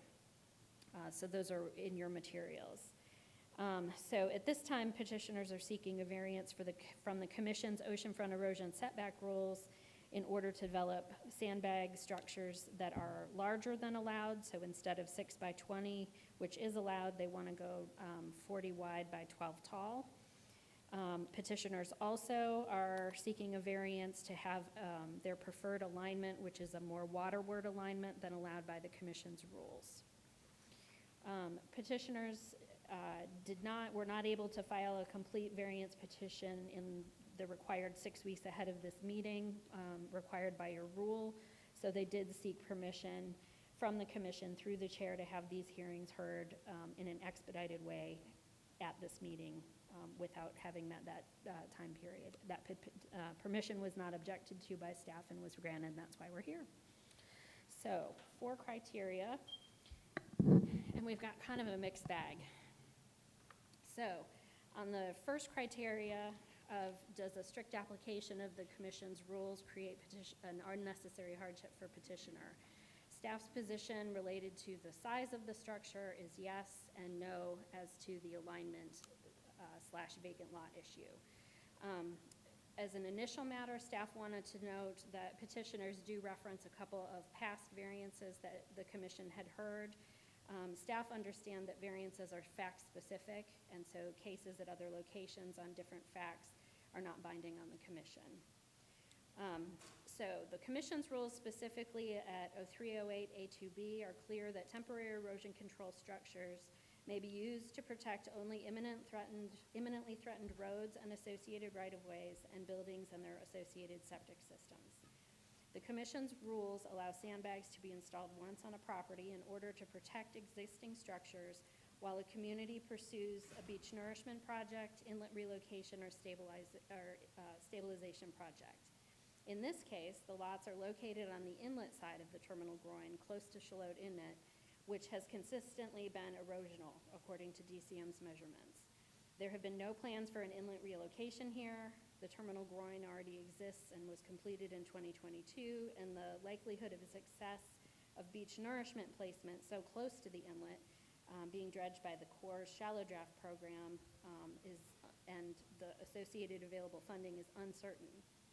The permits issued were on petitioners' properties, but were conditioned to be aligned to protect the road's right-of-way as allowed under the commission's rules, and not just petitioners' vacant lots.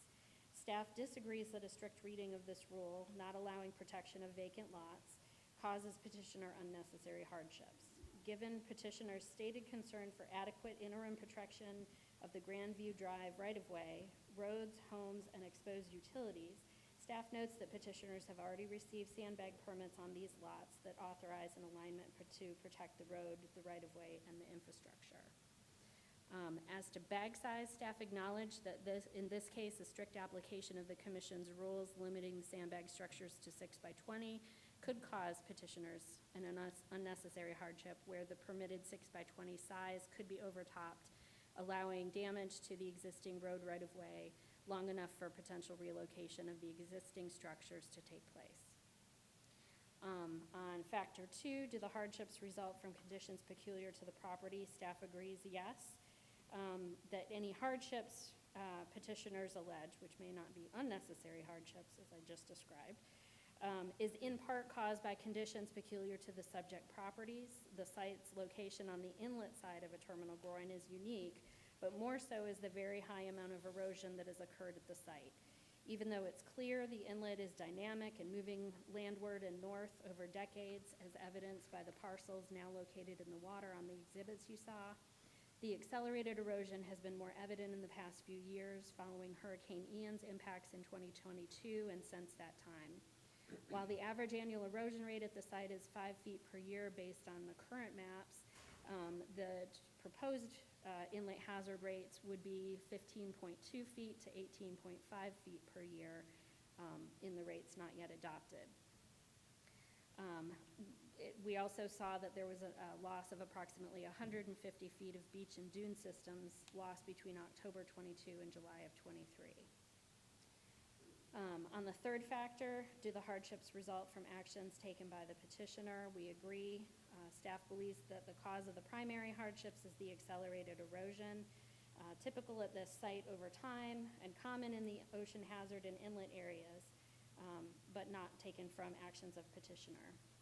Finally, on the fourth factor, would the granting of a variance be consistent with the spirit, purpose, and intent of the Commission's rules, standards, or orders, secure public safety and welfare, and preserve substantial justice? Again, staff sort of split on size versus alignment. The Commission's rules set limitations for the use of sandbags, such as size limits and time limits, which are sufficient in most cases and intended as a shorter-term erosion response only until a long-term response to protecting structures can be implemented. We need to balance that with impacts to the use of the public trust areas and to the oceanfront habitat. Staff agree that the variance for the size would protect public safety and welfare, where the larger bags might better protect the existing right-of-way and would preserve substantial justice to allow petitioners, the HOA, the developer, and the town to potentially have more time to find longer-term solutions for these threatened structures. Related to the alignment/vacant lot question, staff disagree that a variance from the Commission's rules to allow protection of vacant lots by erosion control structures where the petitioner's proposed alignment appears to seek to protect their vacant lots. That would not be in the spirit of the Commission's rules. As noted above, the use of temporary sandbags is to buy time for existing threatened structures in order to formulate and execute a longer-term response for those structures.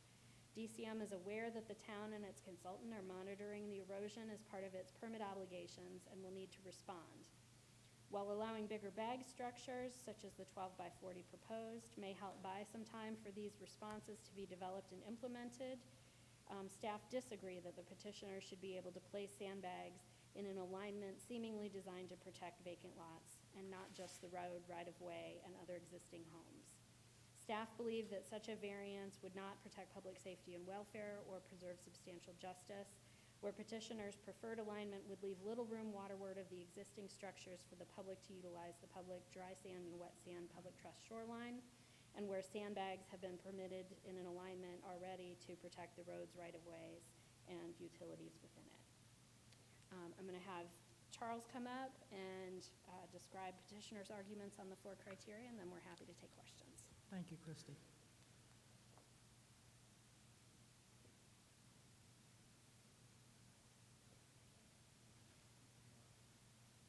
Good afternoon, Mr. Baldwin. Good afternoon. Thank you very much, Commissioner, members of the Commission, Chair. I appreciate also staff and Christie's hard work to get us here in an expedited manner. If I may, just to move things along, since I have just a few minutes, I'd like to pull up a slideshow that's fairly brief.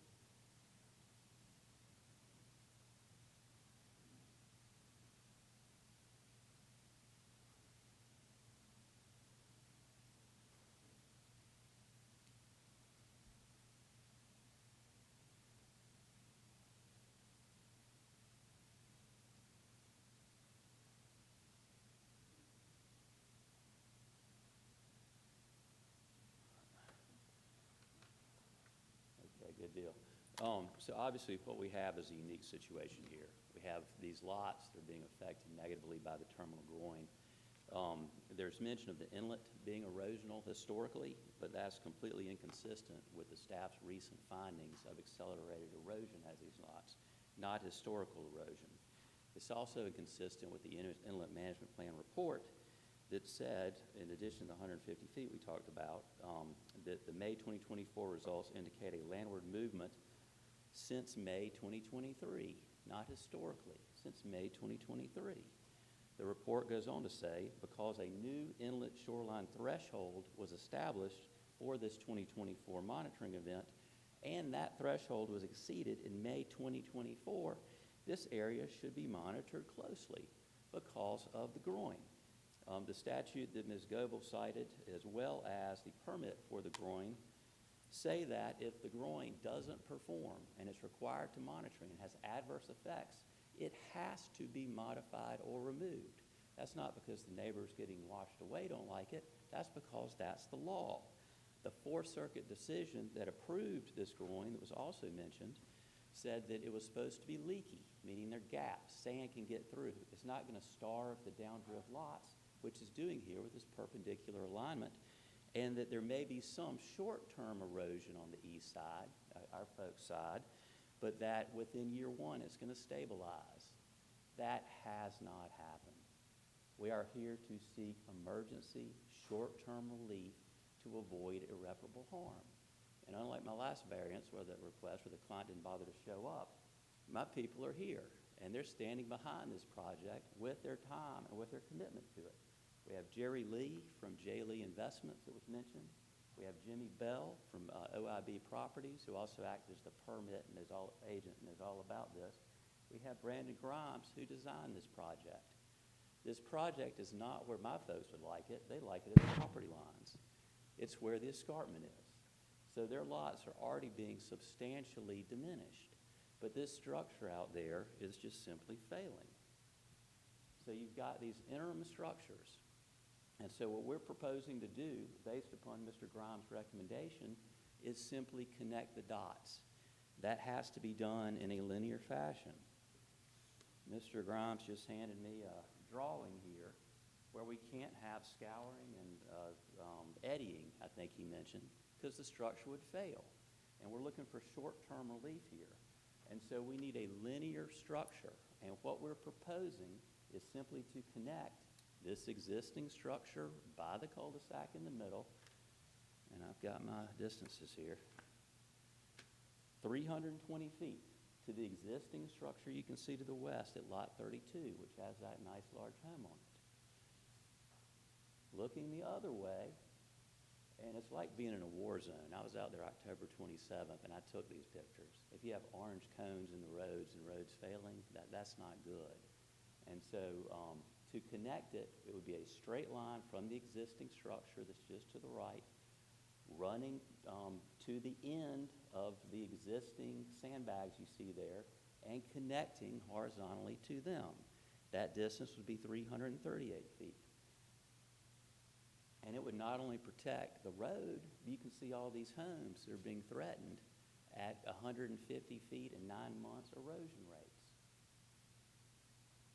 So here's what the sandbags look like.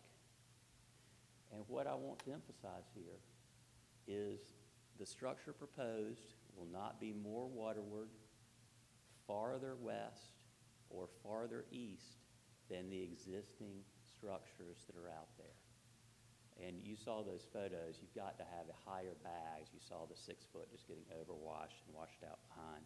So we're here today to try to avoid irreparable harm, and we're here in an expedited manner for that basis. Staff agreed that on 2 factors. The 4th factor, consistent with the spirit, purpose, and intent of the rules, preserves substantial justice and secures public safety and welfare. I don't think there's any argument from the pictures that there's a welfare and safety issue out here. As to the rules, well, I'm going to skip. This is Mr. Grimes' affidavit that's saying, in his opinion, the structure is reasonable and necessary. It goes in his qualifications. That's all in your packet. But here's the statute that founded CAMA. So 113A 102. So the General Assembly found that there was a need for CAMA, and I completely agree with that. But it goes on to talk about land resources and private property and preserving private property rights in accordance with the state and federal constitutions. Ocean hazard property, where we are, is the ownership of a large number of private individuals. So the management objectives talk about the loss of life and property. And it says the proper location and design of structures can minimize that. These foundational issues talk about land and property more than they do structures. And this commission and the legislature know the difference between those 2 words, property and structures. So what we're trying to do today is consistent with what we're supposed to do, avoid unreasonable danger to life and damage to life and property.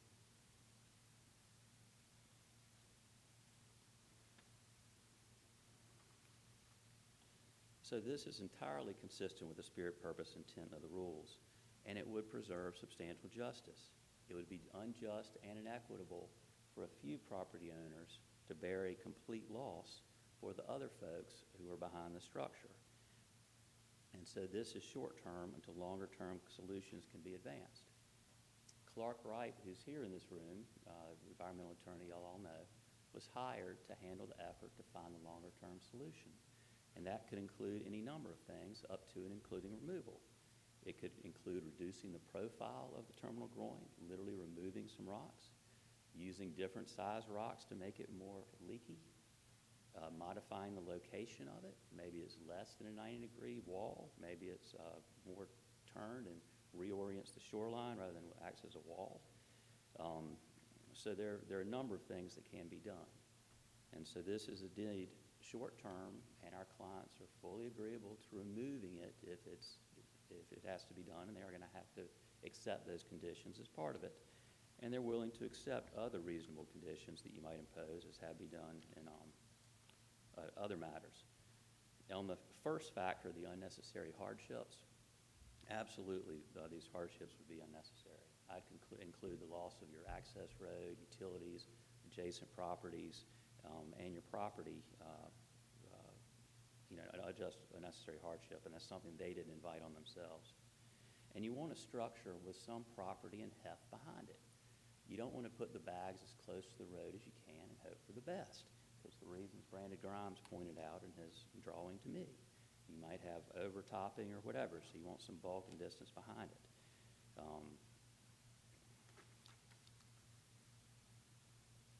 And again, I think the situation is very, very unique, including that these people are here together to try to do this in a collective effort.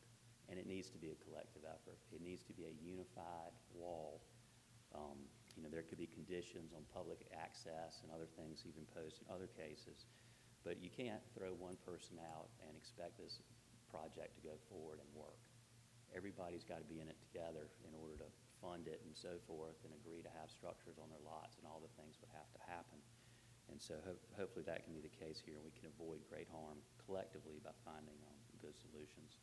I think since there's the terminal groin here, there's the rapidly accelerating erosion and other issues, this would be a unique condition in that one that would create a precedent, as Christie pointed out in her comments. So I'll be glad to answer any questions the commission has, and I'm still good on time. Thank you, Mr. Baldwin. Questions for Mr. Baldwin or Christie?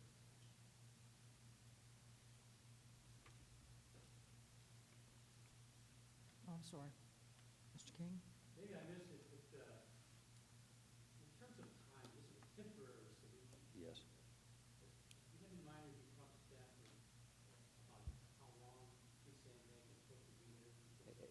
It's 8 years, and they can be extended under the current regulations if there's certain things that might happen in the future. You're actually pursuing certain public projects or things like that. Good question. You're right. Thank you. Yes. The rules allow for 8 years, some states. So should they just do a specific time in their request? They didn't ask for a variance on the time, and the rules already allow 8 years, up to 8 years.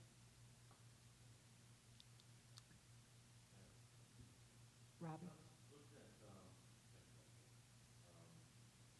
slide 12, and I'm looking at those sites, you have that now. In the water is passed, are you saying you can extend that out to, any water on the east side of the east side? Correct.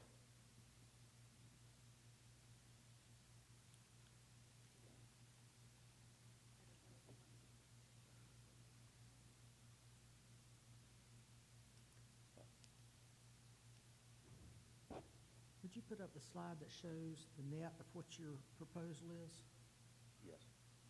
of all the sandbags that you're proposing, please?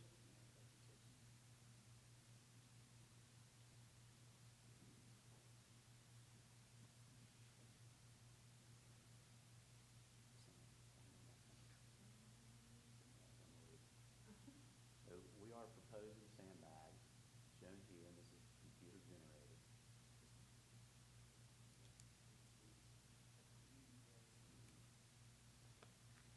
So 320 feet between lots. Use your pointer on the I'm sorry, thank you. Okay, from lots 26 to 31. On the waterward side. Waterward side, correct. Yes, where the sandbag is right there, And are you, and connecting to this structure. and are and you then- proposing sandbags on the landward side as well? No, we're proposing a variance to put them here on the waterward side. Okay. I have a question about lots on page 144 and 145 as it relates to lot 28, where the first slide says add bags of 52 feet. And then on the other side of the lot on the next page, it said add bags of 50 feet. Yes, those are simply the horizontal lot width measurements for those two lots. Okay, all right. That's thank just a difference between the two lots. you. Well, it's the same lot. Lot Oh, 28. yeah, the lot, Two different timeframes. Okay, thank you. All right, thank you very much. thank you. Larry? The existing sandbags, how long have they been in place? This project started in June, Okay, so that you can see how quickly they have so failed. they were able to do theirs because it was already structured by our rules, they could put sandbags. Yes, exactly. And this is a bad situation when you have sandbags and then you have a gap between two sandbag revetments. There's going to be, just like walking, there's going to be problems in between with it. Lots 31 through 28, and then again now after the Yes. cul-de-sac, the same thing. Those are weak points on that. Yes. Needs to be a linear project. Mary, Well- do you have a question? So if I can clarify staff's position, we're in favor of the larger size. So to some extent, even with those larger 40-foot wide structures, aligning with the 20 feet from the road and not the vacant lot, you're going to get some coverage there. Any other questions of FDR. So, Mr. Baldwin, do you mind putting the slide back up where you had highlighted some of the rules? Yes, sir. Some of the structure.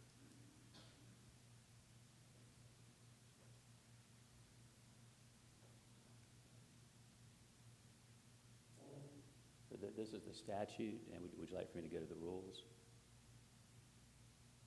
Yes, please.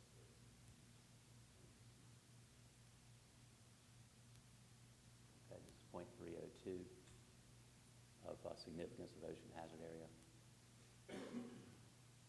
It was the one where you're referring to the structures to be built in a way to not, to make things safer for, Yes, that's 0303, management objective. right, I mean, are you saying that this structure in this sentence is referring to sandbags? It doesn't specify. Certainly, the definition of structures as construed by the commission traditionally has been sandbags, particularly under temporary erosion control structures, which is what we're talking about. This section is the general management objectives within your rules related to ocean hazard areas of environmental concern, and then the specific rules related specifically to sandbags are on page 3 of your materials. At the top, that's under 0308, specific use standards for temporary erosion control structures. So that's sort of the general language. The rules are set up to have general language generally around about the ocean hazard APC, and then the more specific rules in the specific use standards in 0308. And there's a whole section there about sandbags. Right, and we're seeking the variance from those. So my question points of is, that. does the word structures there refer to sandbags, or does it refer to buildings? It doesn't say either, but it is the more general part of your rules, and I think you need to read it in context related to ocean hazard areas.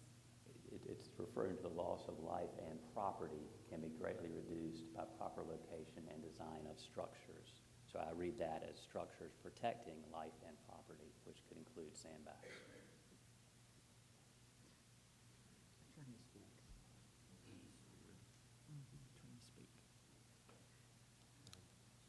Go ahead, Neil. Madam Chair, I propose to make a motion with regards to variance factor 1, that unnecessary hardships would result from strict application of development rules, standards, or orders issued by the commission, that we accept petitioner's position. However, I do want to have a stipulation that public access to the beach be maintained. Motion's been made, seconded by both Yates and King. Any further discussion? I'm sorry. Just for the sake of clarity, but how's that going to be enforced?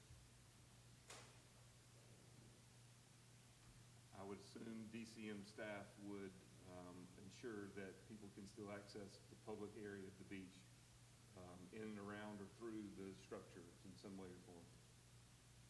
So we're asking staff to monitor, is that what you want done? I'm asking that public access to the beach, to the public access area of the beach be maintained. That's how it is done, I don't think it's up for the commission to decide. I agree, that's case law, it's flavor in our Constitution. Sure. Any other questions or comments? Okay. All in favor of the motion? All opposed to the motion? It's unanimous. Criteria 2, anyone have a motion? Madam Chair, I'll make a motion that with variance factor criteria number 2, that such hardships result from conditions peculiar to petitioner's property, such as location, size, or topography. We accept petitioner's position again with the same stipulation. Is there a second? Seconded by Commissioner King. Any further discussion? All in favor? All opposed? It is unanimous. Criteria 3, Madam Chair, I'll make a motion that with variance factor number 3, that such hardships did not result from actions taken by the petitioner, that we accept petitioner's position, and once again, with the same stipulation. Is there a second?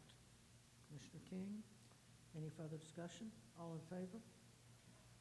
All opposed? It is unanimous. And then finally, criteria 4.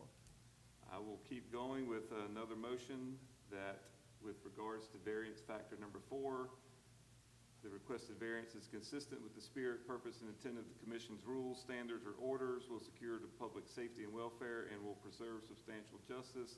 We accept petitioner's position with the stipulation that public access to public areas of the beach be maintained. Okay. Is there a second? Seconded by Commissioner King. Any other discussion, questions? If not, all in favor? All opposed? It is unanimous. The variance is granted. Thank you.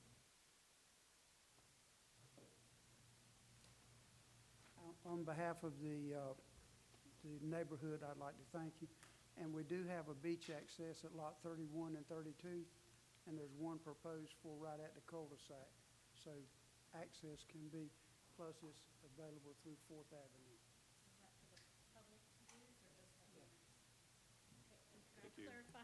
It wasn't clear if you meant access from the upland perpendicular to the public, or do you mean along the public trust? Sandbags have to be required to be installed landward of mean high and of the escarpment, so I just wasn't sure which direction we were talking access. I'm talking about on the oceanward side of the sandbags that people have Parallel to the access. shore Yes, parallel along to the- the shoreline. Okay, That's- thank you. That was the intent of my stipulation. Thank you for that clarification. Thank you. Thank you very much. Daniel? I believe you have annual review of rules update.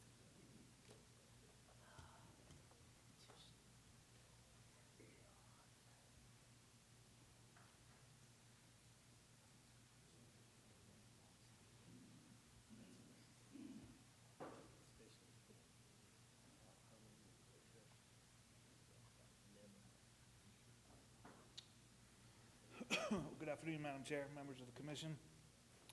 This is our second report on the annual review of rules report. I gave a update on this at our last commission meeting. And so this will be our annual update for this year.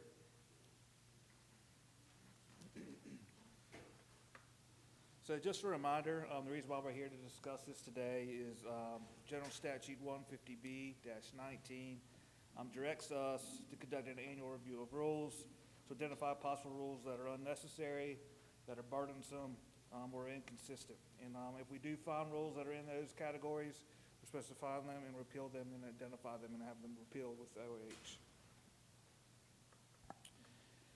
However, the general statute does not, it remains in effect, but it does not give us any prescribed format on how to do this. It has no reporting requirements. And agency discretion is how, it's on us is how we conduct this process. So, as I mentioned at our last meeting, we developed a comprehensive master spreadsheet where all staff has the ability to look at this spreadsheet. If they're working on a permit, if they're working in the field, something pops up, they say this rule isn't very clear. They can just highlight it for us, and the policy staff will look at it. And you start flagging all these rules as we go through them. Of course, when it comes up with commission meetings, sometimes things get confusing or unclear. We go ahead and flag it through this process.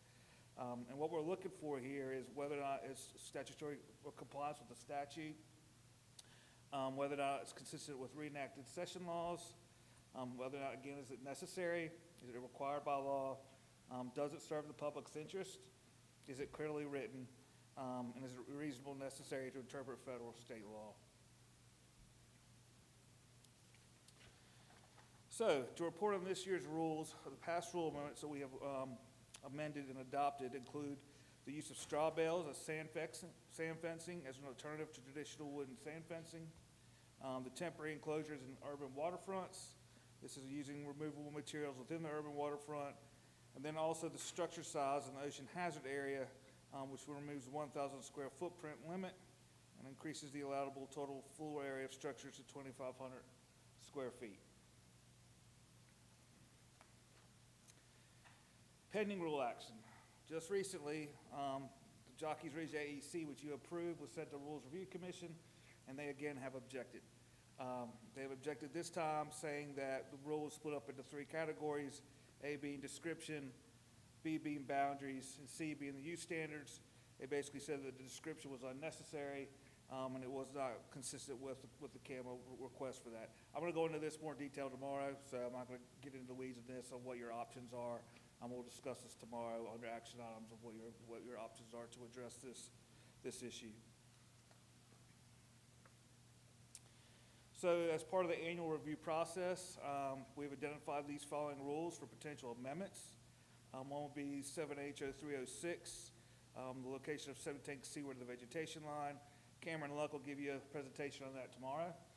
The other one will be 7H0208, alternative sandbag designs for the protection of public roads. Greg Bodner will give you a presentation on that tomorrow also. 7H0209, the clarification of artificial turf is not considered landscaping, is not permitted within the 30-foot buffer. Y'all have just heard a variance about that. 7H0200, the potential reorganization of categories to improve clarity in interpreting rules related to estuarine waters, coastal wetlands, public trust waters, and the estuarine public trust shorelines. And of course, we've identified numerous places where technical or clarifying changes can be made in the process, and we can handle those through the periodic review process.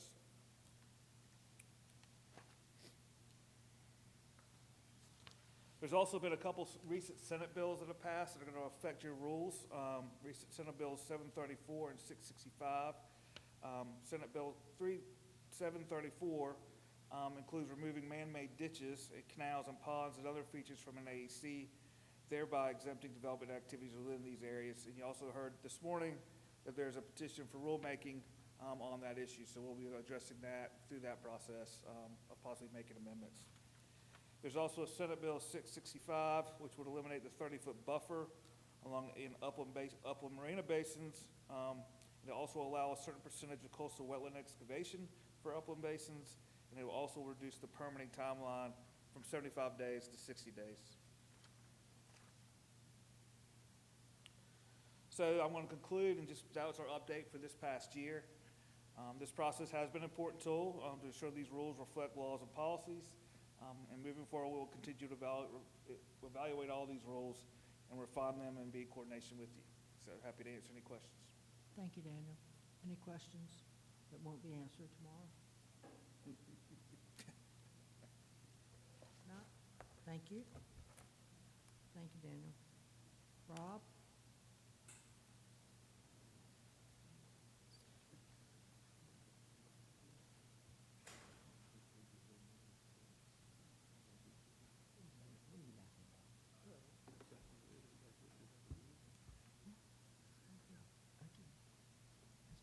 That didn't make sense.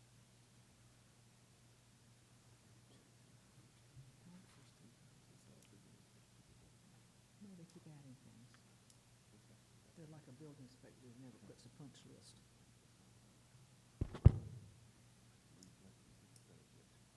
I know. That's right. I don't know if it's advanced or not.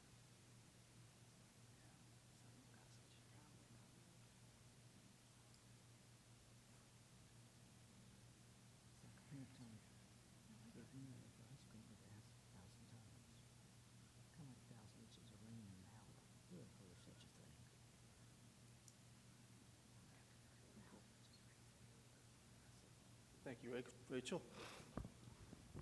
Good afternoon again.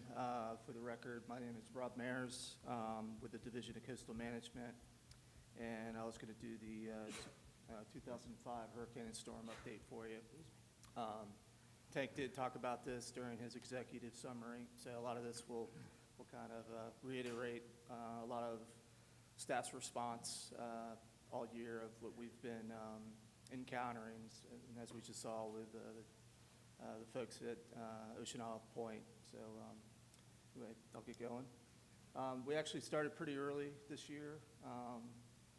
We had a January storm, winter storm, 21st, 22nd. We noticed, and we got calls in from folks on the north end of Figure 8 Island that that experienced a significant amount of beach erosion. There was a number of houses that were threatened or close to being threatened that we were able to put some data together and use towards the accelerated erosion request that Tank authorized and soon after the site visit. So we have issued permits in February, and those backs were installed.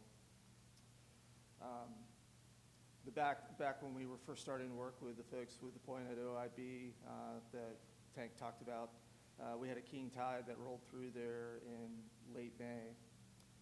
May 28th was probably the first permit that we issued out there to protect that right-of-way along that subdivision.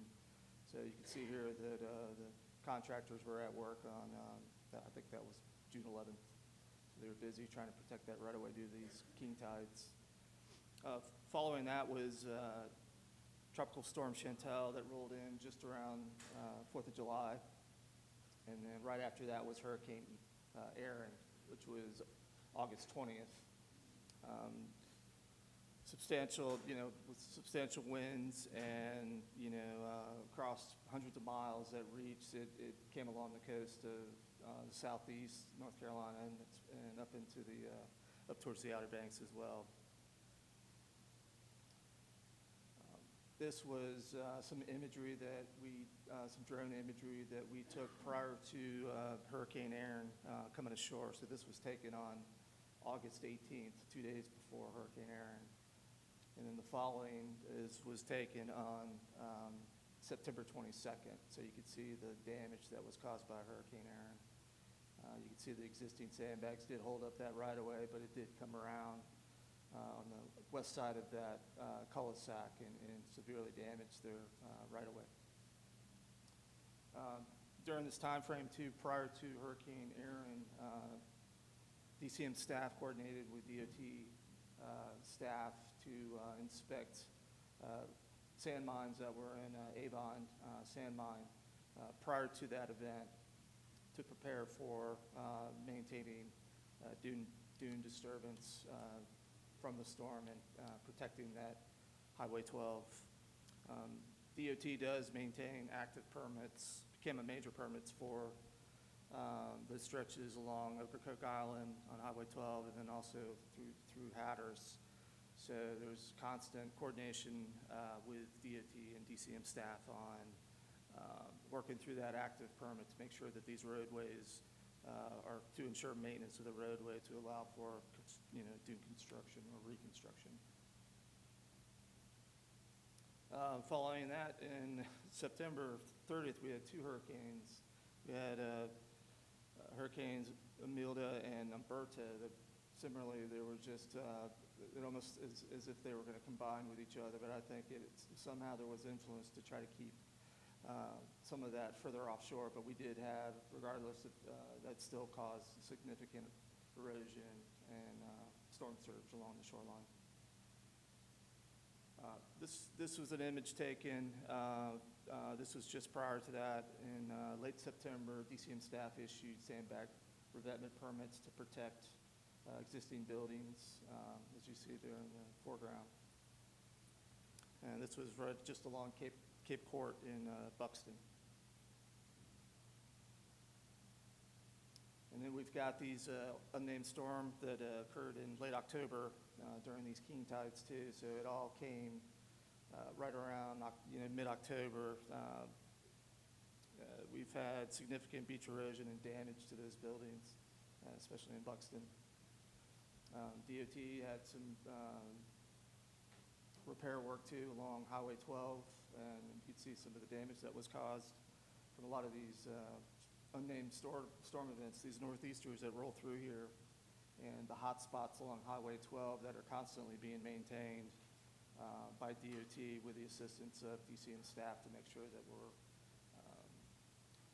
authorizing maintenance and repair through adequate sand for dune reconstruction and sandbag replacement. Right around that king tide, in mid-October, we had another event up in northern part of Figure 8 Island. took significant amount of erosion on a lot of those properties, and this led to about 15 accelerated erosion authorizations that Director Miller authorized to protect those buildings just based on the amount of erosion that was occurring and the amount of property that was damaged or lost. This is an image of staff following some of those inspections prior to those permits that were issued by DCM staff. So we were verifying some of the information that was provided to us to give to Tank on those calls, and then we followed up with emergency sandbag permits. Same storm system started its way up in North Topsail area. Right around that time, DCM staff received requests from St. Regis Condominium Complex that has 3 buildings. Just prior to that, they had emergency bulldozing that we were able to give them prior to these king tides that were coming in, and then we also were able to also get an accelerated erosion determination from Tancred as well to allow for them to go ahead and protect. It was essentially about 900 linear feet of shoreline in front of these buildings. And that was that was part of cooperation with the town of North Topsail Beach to assist us in getting out there in a timely manner to investigate and then back up with these permits. So that coastal low pressure system, during October, mid-October, resulted in significant damage that we know to a lot of these buildings in Buxton. This is just taken, late October. I think this was one of the last in, I think October 28th. There was I think about 5 buildings that ended up collapsing that day. So it resulted in staggering amount of total numbers of buildings since mid-September that have collapsed, and the last of them was in late October. A lot of this cleanup effort is definitely been a combined effort, through the Park Services, Dare County's contractors, property owners, and volunteers. So this has been it's been a team effort to address the amount of damage and cleanup that's occurred up there, especially since mid-September. But there has been some success stories, and this was a family house that was relocated off of Cottage Avenue, and they were able to relocate it to a lot. Fortunately, they had that option, so that was just accomplished in early November. That concludes my update. I'm happy to answer any questions if you folks have any. Thank you, Rob. Questions for Rob? Comments? It's just a mess. It is. It's been a long fall. Yeah, it has been, and it's been quite a team effort too, especially with folks with Dare County and the partnership with those folks, Park Service, DOT folks. It's been a real, and I'm just a lot of stuff that I'm hearing from Greg's staff with the DOT field reps that handle a lot of those projects. A lot of coordination with different agencies and local levels. So it's Everybody's worked very hard. Yep. It's just discouraging to see that all the time. all right. Thank you very much. Thank you. Okay. Yeah, question, Mr. Jeff? Chairman, just personal thing. I was wondering if you could ask the staff to adopt the term king tide.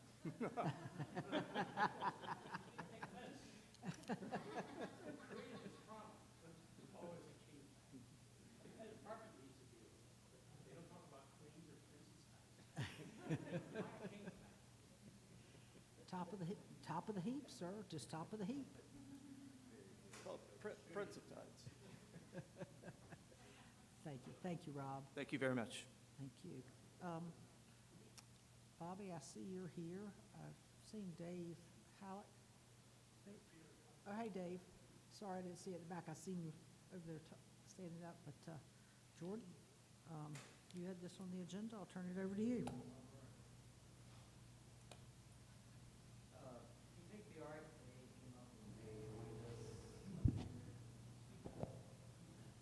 Sure. for, Or at least come up to the front. well, or, I was thinking for a roundtable kind of conversation. Mm. I think it's just 3 or 4 people. Is it topsoil? I have no idea. I see. Everybody will need to talk louder, including you, Jordan, please. Make sure that, and anybody is welcome to come to the podium as well, so you can have a microphone. Jay, I'm not sure I'm including you in that.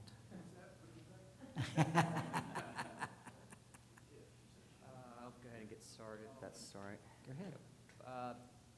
Thank you for joining us today for the conversation. We have Mr. Bobby Outen, the county manager there, Mr. Dave Halleck, the superintendent of the Cape Hatteras National Seashore, Mr. Brian Harris, who is with the Buxton Civic Association, and Mr. Jay Overton, who's a local engineer that worked on a successful project that was able to have the house paid out by NFIP prior to it collapsing.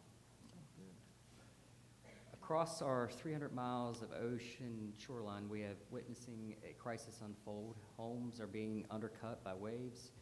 Roads are being washed out. Infrastructure that once sat safely behind dunes is now teetering into the surf. Places like Rodanthe, Buxton have seen houses collapse, events that capture the public's attention but are merely symptoms of a deeper ongoing erosion problem. As we all know, erosion rates along North Carolina coastline vary widely, with hotspots experiencing even more rapid shoreline retreat. Increasing intensity of storm events accelerate this loss. What used to be long-term, gradual movement of shoreline is now happening within the span of 30 years or less. When homes fall into the ocean, it is not simply a private tragedy, it becomes a public hazard. Debris spreads for miles, septic tanks, fuel tanks, and building materials scattered into the sensitive ecosystems of the beach and coastal shoreline.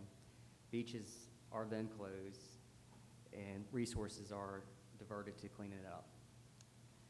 The status quo is not working. The solutions that we've used in the past, for many years, North Carolina has relied on beach nourishment, pumping sand onto the beach to hold the line. Nourishment is valuable, and when properly sustained, can protect infrastructure and preserve our recreational beaches. But nourishment is also expensive, temporary, and the cycles of it is 2 to 5 years, and is limited by offshore sand supplies. Nourishment should remain a tool in the toolbox, but cannot be the only tool. Then we come to sandbags. Sandbags were intended as a short-term emergency, met in place for up to, 8 years, then can be renewed. Today we have some that are longer or older than 20 years, forming large degrading walls that no longer function effectively. Sandbags can break open, scatter plastic, and worsen erosion in some areas.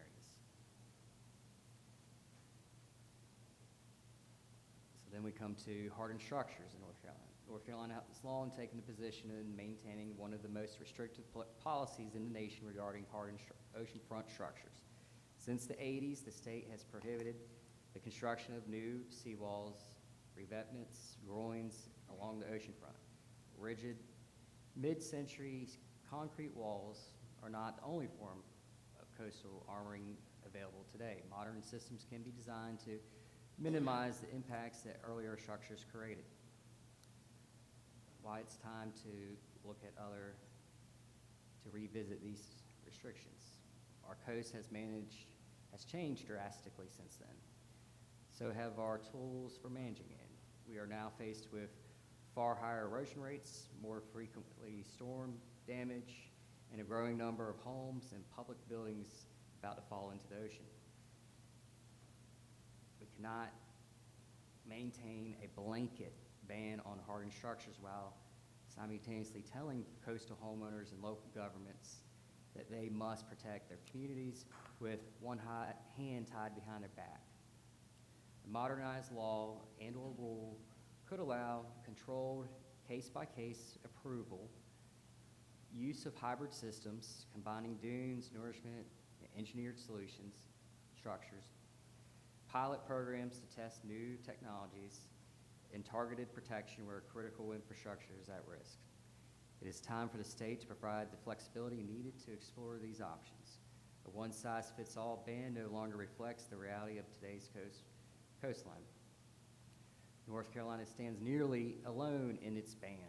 Other coastal states facing similar erosion challenges have adopted more balanced approaches. South Carolina allows hardened structures under certain conditions, paired with strict environmental review. Hard armoring has been used to protect public roadways, critical infrastructure, and areas where there is no feasible alternative. Florida is one of the most proactive coastal engineered states. Their seawalls are regularly used, but must be integrated into a comprehensive beach management plan that also include nourishment and dune restoration. Florida's approach demonstrates that hard structures, when properly designed, can exist with tourism-driven beach economies. Virginia has used a combination of living shorelines and engineered armoring, especially around the Chesapeake Bay and in areas where residential neighborhoods sit close to fast-eroding shorelines. New Jersey, after Superstorm Sandy, invested heavily in engineered dunes, groins, and seawalls to protect its entire communities. The lesson from other states is clear. Hard armoring is not the last resort. It is a standard part of a comprehensive coastal strategy. We need a North Carolina path forward that is balanced and practical. A revised policy for North Carolina should not mean unregulated seawall construction. Instead, it should mean smart, case-specific, engineered, informed use of structure for protection. A modernized framework should include site-specific engineered review. Not all coastlines, as we know, are the same. Some locations, due to development density and economic value, are better suited for hardened structures than others. Hybrid systems.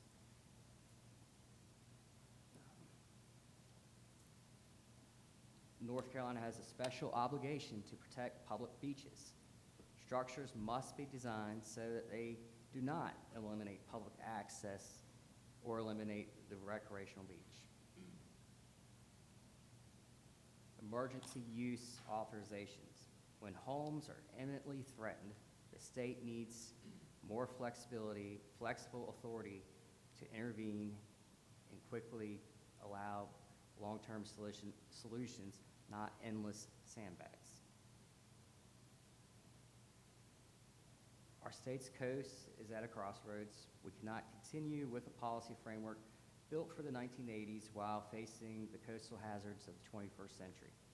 We cannot allow houses to collapse into the ocean and call it natural.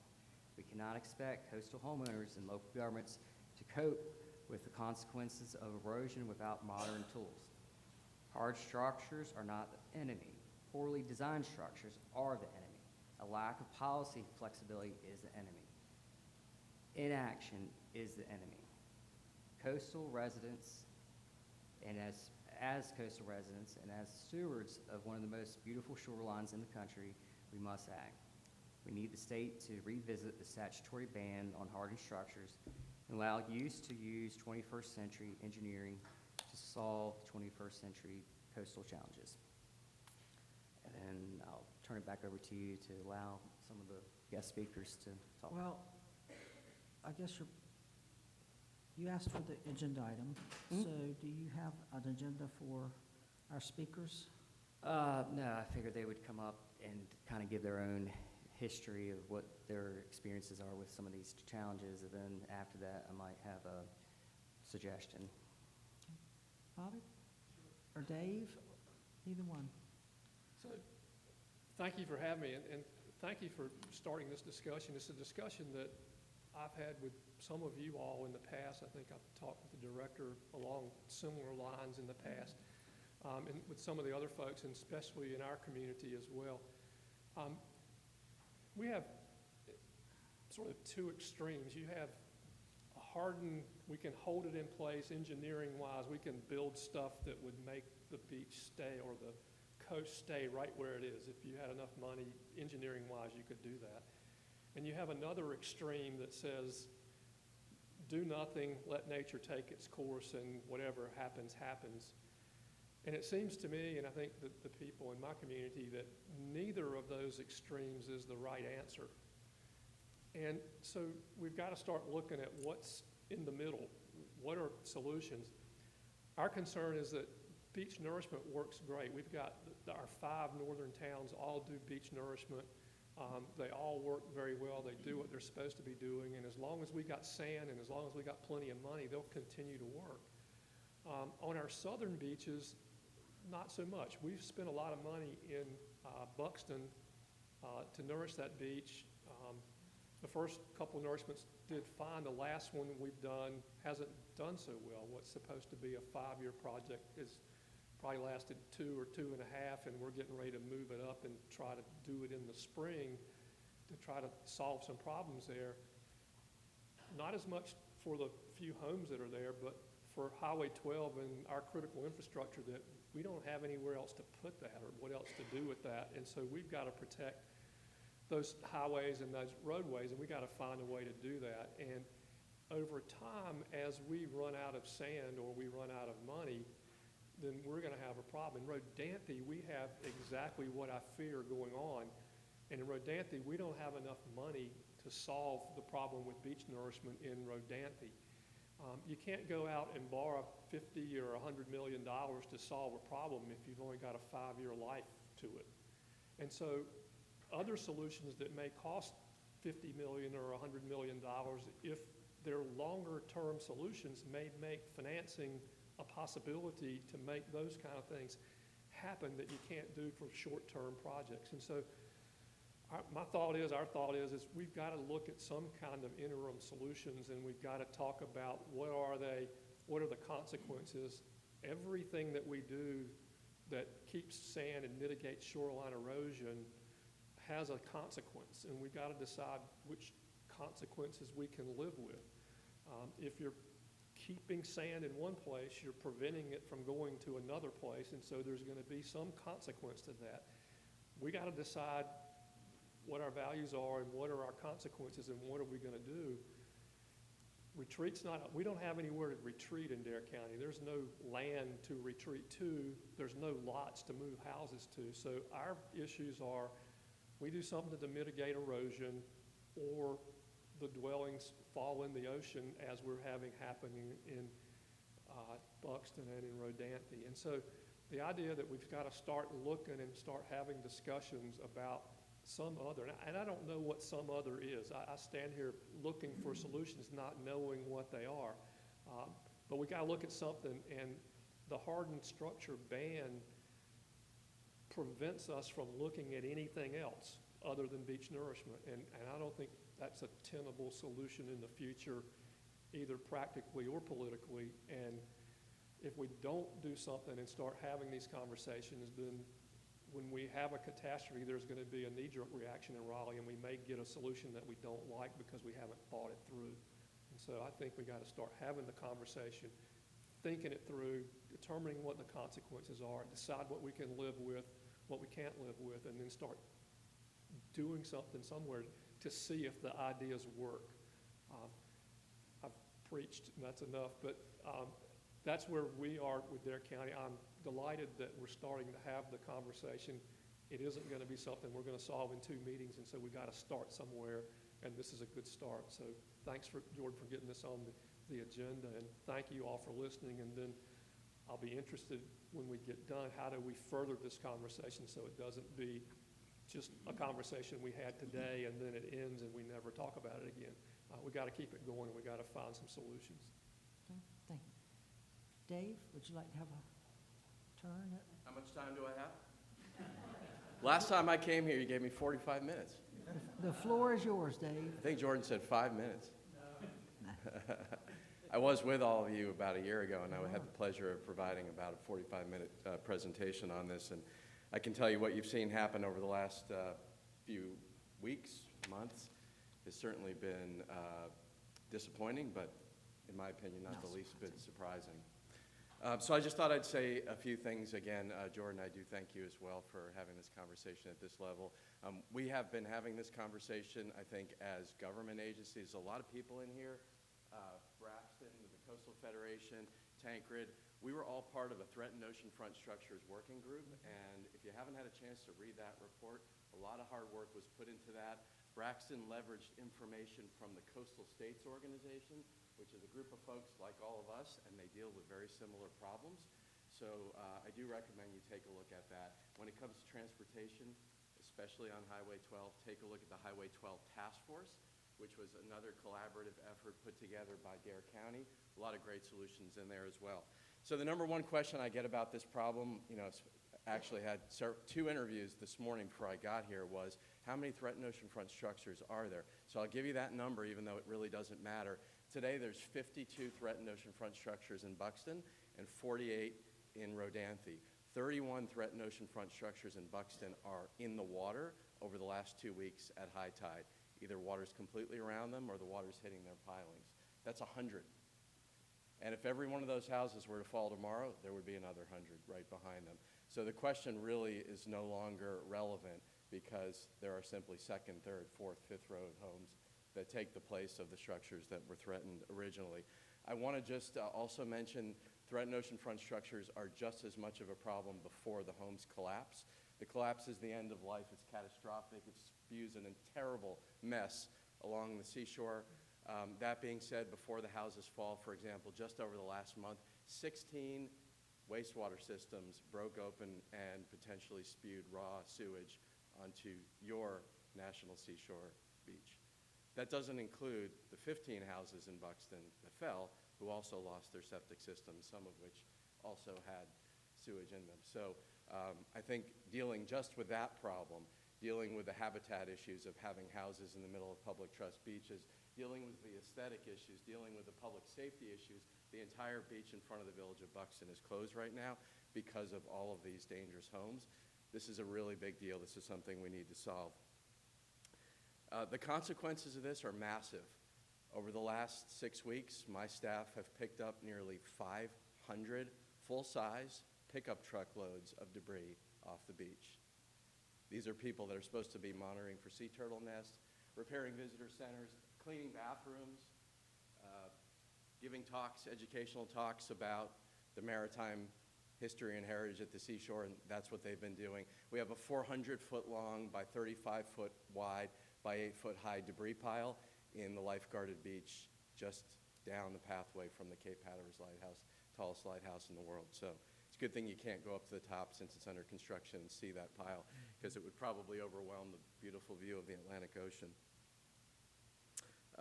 What I would suggest that we do before jumping to anything is, I know just from looking in the room here, we've got some of the most amazing scientists in North Carolina that have incredible knowledge. These are coastal geologists, oceanographers, engineers that understand these systems very well. They've been talking about this for decades. I see reports in my office about this exact situation that are more than 50 years old. But now we have better science. We have folks that can model and simulate what's been happening. They understand the dynamics of sediment transport, ocean overwash, impacts, and natural beach and barrier island progression extremely well. I implore all of you and all of us to bring them to the table, help them, let them help us, let them show us what the options are and the consequences are. Because what you'll hear when it comes to a place like Buxton, everybody just wants to repair the groins. I can tell you right now from a report in 1973 from Robert Dolan, the number one problem from the initial construction of the groins was, guess what? Erosion in front of the houses in the village of Buxton. Totally counterintuitive, right? We have photographs of houses that collapsed in 72 and 73 after the 3 groins were built. So jumping to one solution or another doesn't always make sense, and I really appreciate, Jordan, the way you describe new solutions, hybrid solutions, looking at technology and things that are out there. I think that's really, really critical. But please, let's bring the scientists. We have some of the best here in the state of North Carolina at the table to help inform those discussions. Finally, I just want to end on a word of positivity when it comes to this. I can't tell you how much I enjoyed working with the Division of Coastal Management and about a dozen other federal, state, and local agencies when we tried to address this problem with the Threatened Oceanfront Structures Report. We made great progress. We didn't solve all the problems. We didn't find a silver bullet, but we advanced the discussion. We put ideas on the table, and here we are continuing to talk about it. I would just urge us to continue that collaboration. Let's make North Carolina the leader in solving this problem. Let's make sure we continue to collaborate. Let's find a big toolbox of solutions to manage it, which is going to include some retreat, whether we like it or not. It's happened. There were 16 retreats over the last 2 months. They were certainly not managed. They were chaotic. So if it's going to happen, let's find a way to manage these things as well. That's part of a toolbox. I think this is really important. I can tell you just from the last 16 houses that collapsed and having 138 interviews in 5 days, the world is watching. So thank you. Thank you, Dave. Jay? I believe you had an NFIP issue? Excuse me? I hear you had a successful NFIP intervention? Yes, ma'am. My name is Jay Overton. I'm with Albemarle and Associates. We're an engineering firm in Kildover Hills, North Carolina. And what Jordan had asked me to be a part of through a collaborative effort with a contracting firm, we had looked at a house that was about to fail in Rodanthe. And a structural analysis was done on that house, and it was determined that it was unrepairable. Now, the engineering report that I did not satisfy NFIP initially. It was a 2-page report. They wanted their engineering firm to do it. So luckily, they went and got a firm from Charlotte. And Charlotte proceeded to put together a 16-page report about how it was repairable. Fortunately and unfortunately, they don't understand the rules that we have along the coast. So after their scope of work, including the placement of 1,400 cubic yards of material underneath of the building, pilings, other avenues of things that would work, but not in a coastal setting, we got with the adjuster and decided that we would put together an estimate of what it would cost to make this repair. And it was $1.2 million.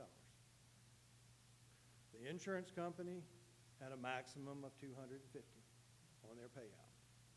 So because it exceeded their payout, they agreed to go ahead and pay the property owner. At that time, he was able to remove the house. It was not scattered along the beach. The challenge with this is that most people want to keep right on and on and on, hoping that their house is going to gain additional sand. We moved 2 houses last January in Rodanthe. The county, Bobby, was very instrumental in having right-of-ways closed, private right-of-ways, part of DOT right-of-way closed. There was 65 feet of additional land that was made available for those people to move their houses westward on their lot, plus the other 65 feet. 11 people. Only 2 decided to move it after all that. It was probably over a year of negotiations that the county went through. And one of the main reasons that I heard was that there's sand coming back. Well, after this last go-round, the 2 houses that we moved, they actually had ocean overwash up by their piling. The other houses found themselves in the water. Now, I don't know what the status is on them right now, but as we're looking at this and looking at permitting, 40 years ago, we would look at, we've got 30 times our erosion rate. And my understanding, the genesis of the 30 years was a 30-year mortgage. So now we've got houses that have been up for 40 years, 45 years. They're far beyond the 30 years for the mortgage rate. But the houses are still there and people still want to utilize those houses, but they have exceeded that line that it was projected that the erosion would reach. So as we're looking at other avenues for protection and for retreat or for rebuild, we've got to keep in mind that we've got a number of houses that are in that time frame that they've exceeded what may have been seen as a useful life. I can tell you as an engineer, when someone comes in to me and they say, can we put a house on the oceanfront here? It's 4,990 square feet, and they want to have that 30 times the erosion rate. They are not concerned about 30 years from now. They are concerned about getting in it, getting the rentals in and so forth, and there's not a problem with that. But I think it's something that now that we've gone through almost 50 years of this program, that's one of the things that I believe that we need to look at very strongly as we investigate these other options. And I appreciate the opportunity to share with you today. Thank you. Thank you, Jay. Brian? How's everybody doing today? Brian Harris, Buxton Civic Association.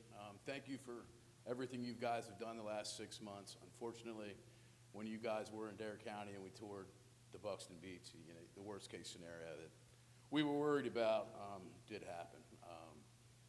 Jordan, thank you for the meeting. I'm really appreciative to be here. To me, the hardened structures and what happened in Buxton is pretty easy. We had a jetty, it wasn't maintained. Now the coast is aligning. I can't speak for the rest of North Carolina and what their beaches need as far as hardened structures, but I do work I work under the Department of Agriculture for Dare County, the Soil and Water Division, and we work with the Coastal Federation. We work with coastal management. A lot of the hardened structures and the sills that we're doing right now under the Department of Agriculture, we're using that technology to protect the sound. To me, it's just like we just need to stop thinking about maybe just jetties and groins and the living shorelines on the ocean side and the reef balls, and there's just so many options out there. It's just like the Buxton FUD site. We need to start talking about it, and that's how things are going to get solved. So I never like talking after Mr. Outen or Mr. Halleck. I'm glad they went first, so I don't have a lot to say. They kind of cleared the road for me, but just thank you for your time. And yeah, the hardened structures, to me, it's just something needs to break. It's definitely, to me, it's outdated. To Buxton, it's outdated. So thank you. Thank you. We have the chair of our science panel here as well. Dr. Moore, everybody's been reading the papers. Everybody's seen all the stuff. If you would come up just a minute, please, if you don't mind.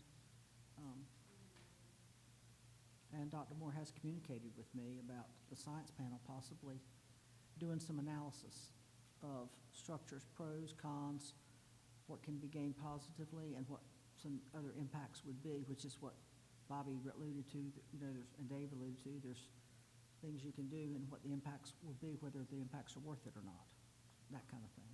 So if the commission is interested, Dr. Moore, please go ahead. Don't let me keep putting words in your mouth. Well, I think we have certainly taken notice of the issues that have really become more and more urgent over the last season, and have heard discussions about the possibility of desire to consider hardened structures, especially under certain circumstances. And so I had just reached out to Chair Cahoon to let her know that the science panel would be willing to provide some insights and perspectives on this and analysis, if that would be of use, because certainly the ban was put into place for a particular reason, and conditions have changed, but there are major trade-offs associated with using hard structures, and I love the idea of new technologies and new ideas, new innovations, and so I think the science panel would be ready and willing to provide some insights and assessments for you to consider, if you so choose. Thank you. Jordan?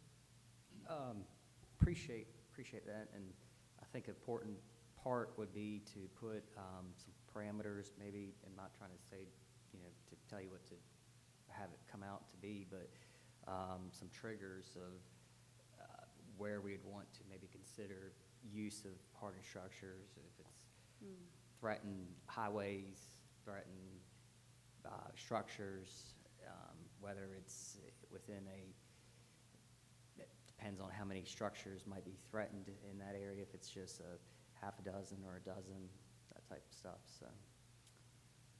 Some thresholds and Correct. recommendations for when you might consider. Correct. That makes sense.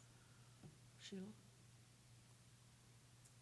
I personally like and support the idea of the science panel looking at this. I guess the question would be, are there any other experts out there that might not be currently on the science panel that we might want to pull into the process?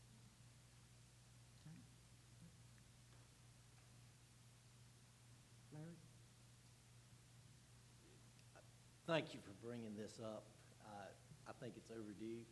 I learned, talking about people that are specialized in it, Rudy Rudolph taught me more about ocean dynamics, sand movement, sand sediment sizes than I ever cared to know when I was on the Beach Commission with Carteret County, which has an excellent program for beach renourishment and dune building. Rudy is a wealth of knowledge on that. And one of the things, Carteret County, I think since the late 90s, we've done ocean surveys, got a great understanding where sand goes. And one of the most amazing things, unless it's a major storm, is 90% of the sand stays in place. I was always taught longshore currents, it goes this way, goes south, and goes to Florida. But the surveys didn't say that. They said the sand stays in place, 90% of it. But it's the gradient and depth of the water. And when it gets beyond 20 feet of depth, it goes away. But 90% of it stays within 20 feet of water to the shoreline. Usually it's the near shore berm, and as long as you've got that near shore berm, the sand stays in place and the beaches stay fairly static. And one of the most interesting things of studies, is kind of talking about this idea of, don't use the term hardened structure. We now, on the estuary side, call it living shorelines. You got to have a term that's going to be acceptable, but I remember when we started this with living shorelines, and it took us 5 years of discussion, study. Well, there's going to be a hell of a lot more houses going in the water in 5 years of discussion. We finally get rules for living shorelines on kind of passive waters. Go all the way, and then what happens? We get a permit. The federal government says we don't have a permit for that. We had to wait another year, 2 years, to finally get the federal government to do a living shoreline permit, which has been proven to be very, very effective. It was an obstacle because when living shorelines, everybody liked them, but to do them in North Carolina, you had to get a major permit. There's 12, 18 months of time lost right there.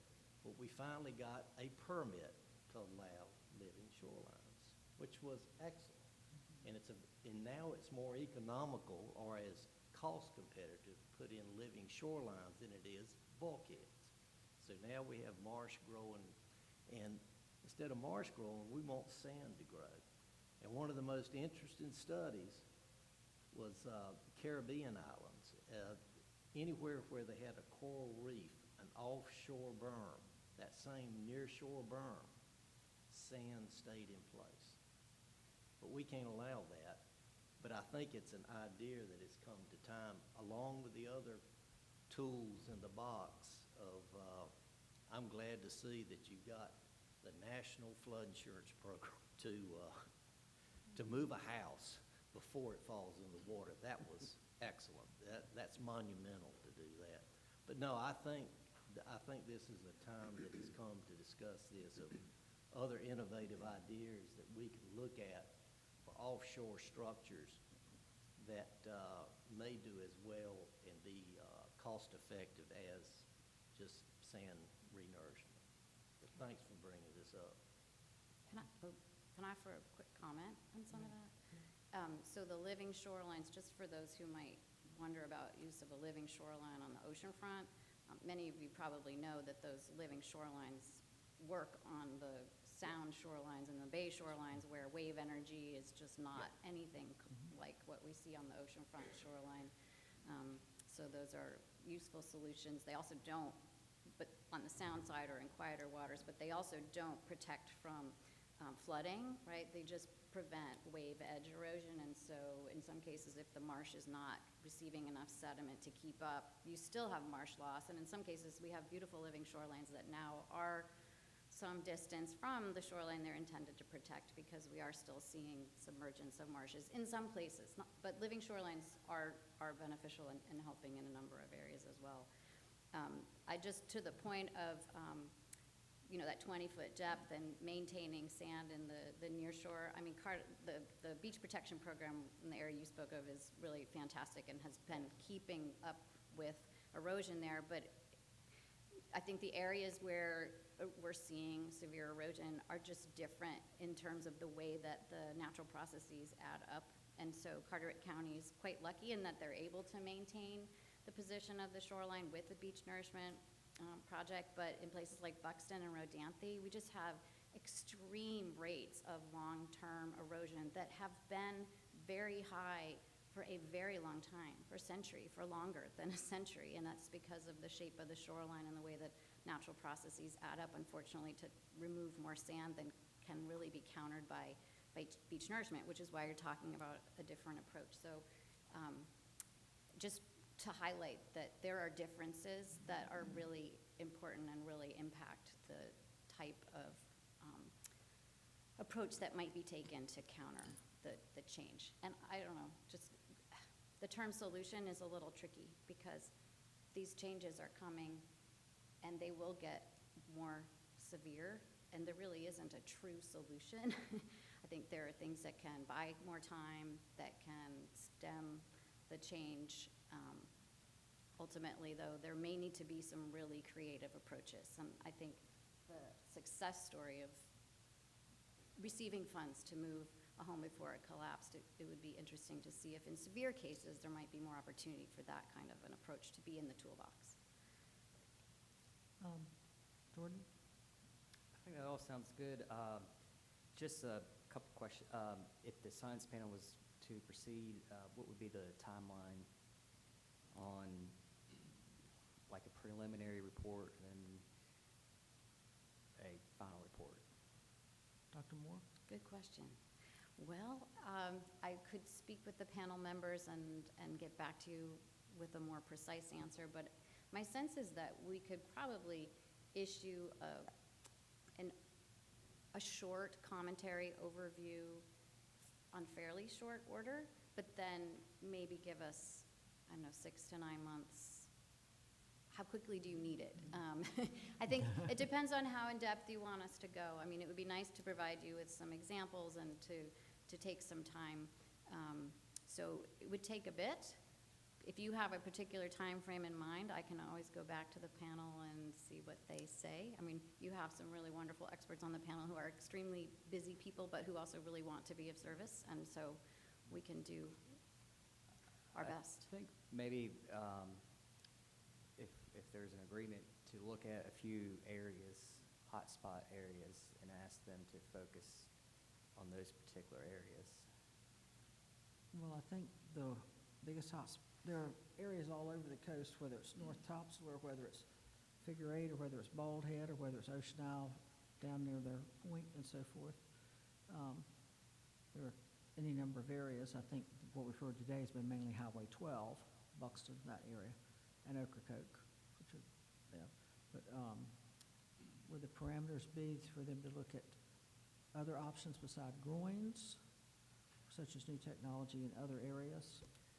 Correct, and as I kind of mentioned, like a hybrid approach, doing a combination of some sort of hardened structure with beach nourishment and other mechanisms. I think a good person to include in this would be Ken Richardson, very knowledgeable about the... He is. Yeah. Yeah. And here he is. So before before the hard structure ban took place, one of the jobs that the science panel had for you was to evaluate innovative technology. So what would happen during a science panel meeting, there might be an engineering company or some innovator who had this product or this idea and to control erosion. So what they would do, rather than come before the commission and chew up your time, is they would take it to the science panel. This is back when they were meeting at 10 o'clock in the morning and going to 3 in the afternoon. But they would cut out a chunk of time to listen to basically the sales pitch of this company or engineer or this consultant or innovator, to listen to their technology. And it wasn't always really technology, sometimes it's a pile of rocks thrown out into the water, but they kind of vetted that and they could supply that information back to the commission. So I could see that maybe being one thing that could potentially get incorporated into future science panel tasks, but And if I could piggyback on that, I would say maybe initially what I think might be most useful is for us to provide commentary on the trade-offs and benefits associated with different types of structures and sort of what the losses and the gains might be, rather than saying that we recommend any particular approach for any particular location. I think we could perhaps be asked to dive into something like that more deeply, but that would probably require consultation at a higher level, more detailed level with, engineering firms and that sort of thing. So I think, Ken, is that where you were going? You don't have to walk away.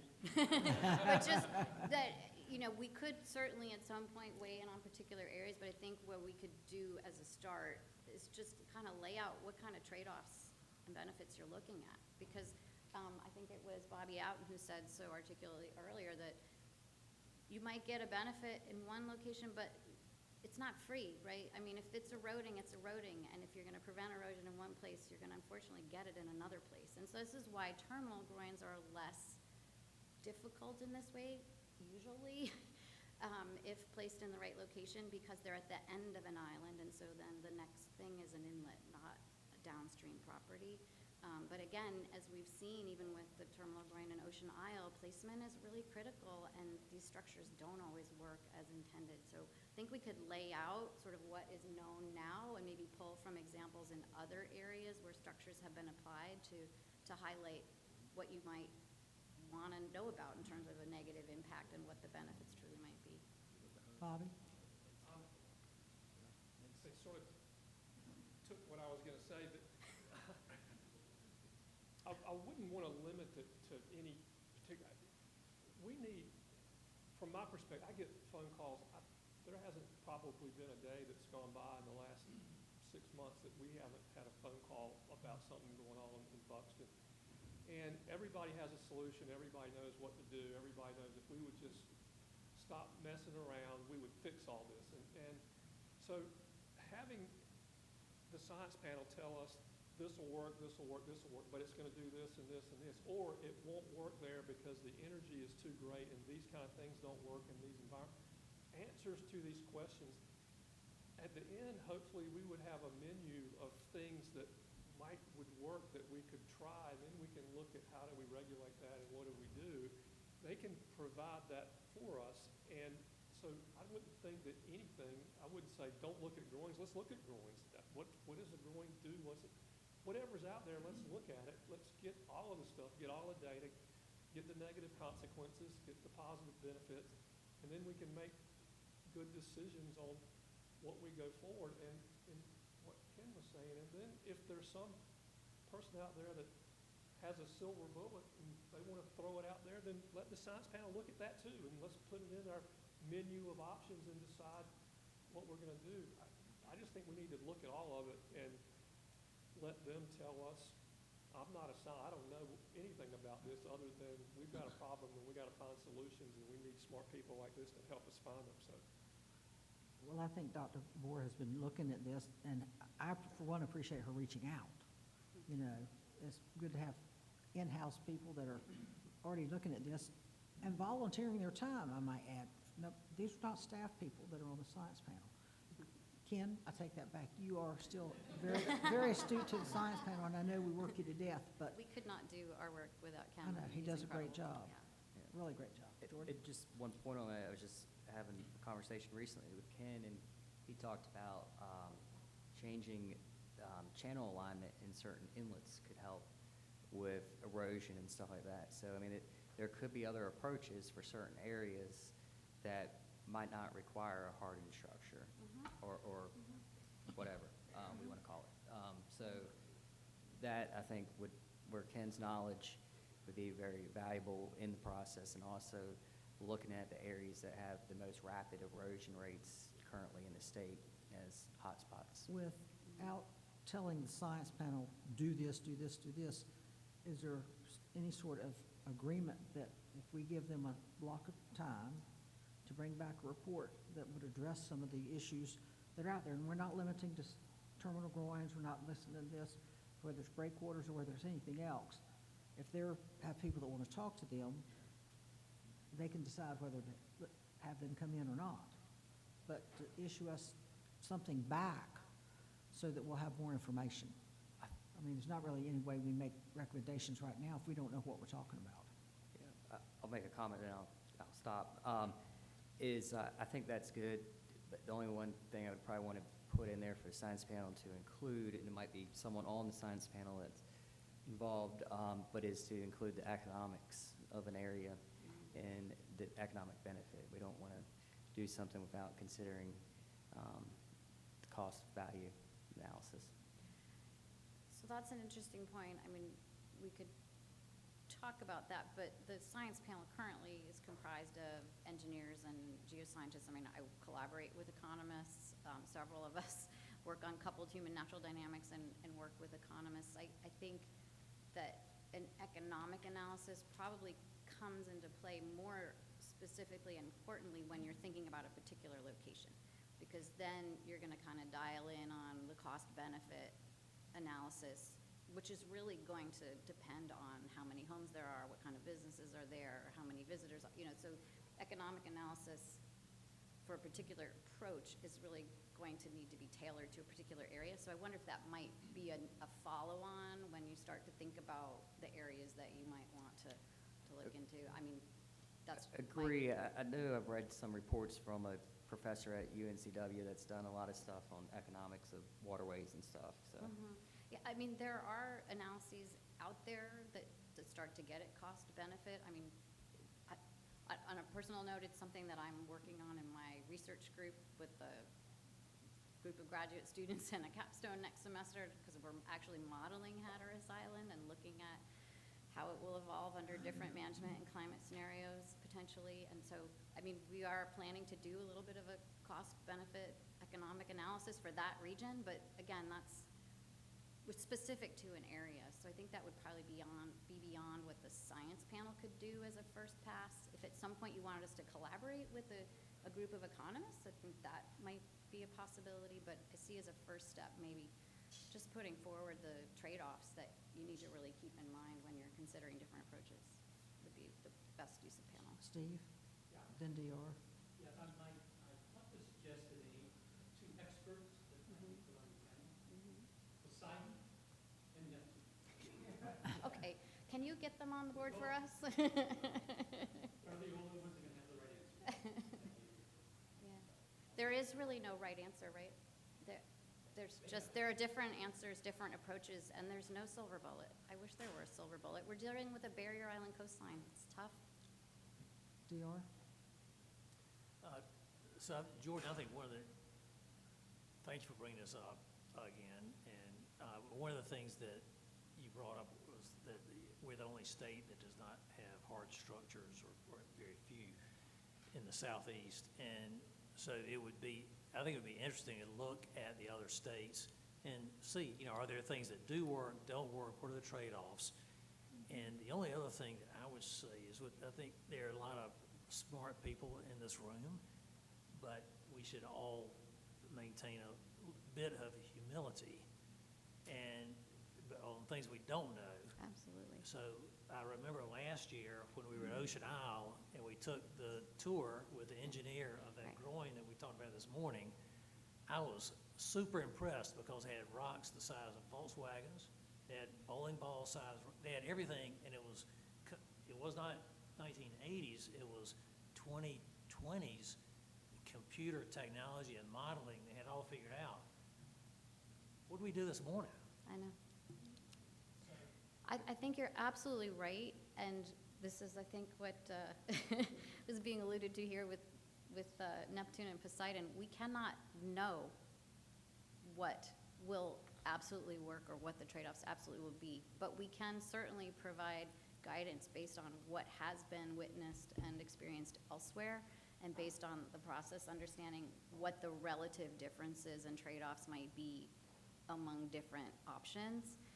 And again, I mean, there's a lot of variability, and we don't know how many storms are going to occur in rapid succession. I mean, we had 3 storms that didn't even come ashore, and they caused a lot of challenge. And so there's just so much that has to do with things we can't even predict, that it's all with a grain of salt, and yet it's better than blindly going forth and not having a sense of the relative trade-offs.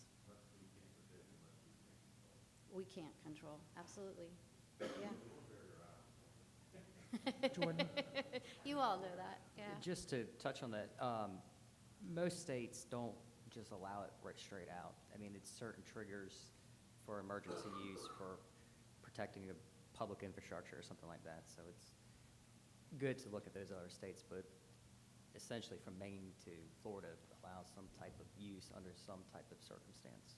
So with what Dr. Moore has said, and I'm hearing kind of broad support for the science panel looking at this issue, are we okay with allowing Dr. Moore to take information and bring it back to us without getting very specific with her and her science panel? I didn't hear the last part of what you said. I said, allowing you to take what we've talked about in here, but not giving you specific instructions about do this, do this, do this. You take the science and bring it back to us. Okay. By our next meeting for like a preliminary report? How I think about that if by our next meeting, we provide you with an outline of what we're working on and our plans, and then you can say, oh, that's just what we were hoping you would do, or you can say, well, can you expand this, or maybe add that? And that way we can get started, and it'll take us a bit of time to even just develop a specific scope of what we will be looking into, and then you can comment on it, and we can go forward from there. Does that work? Well, just one second. Is everybody amenable to what we're hearing so far today?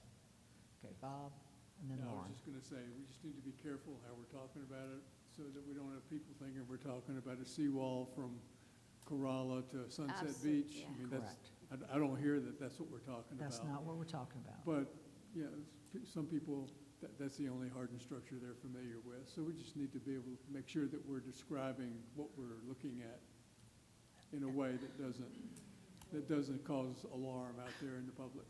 Right. Correct. Just options, not certainties. How's that? Erosion mitigation, yeah. Something maybe, and I'm not saying to do it, but maybe to consider is doing certain subcommittees that would include other stakeholders out there that might want to have somewhat of a say.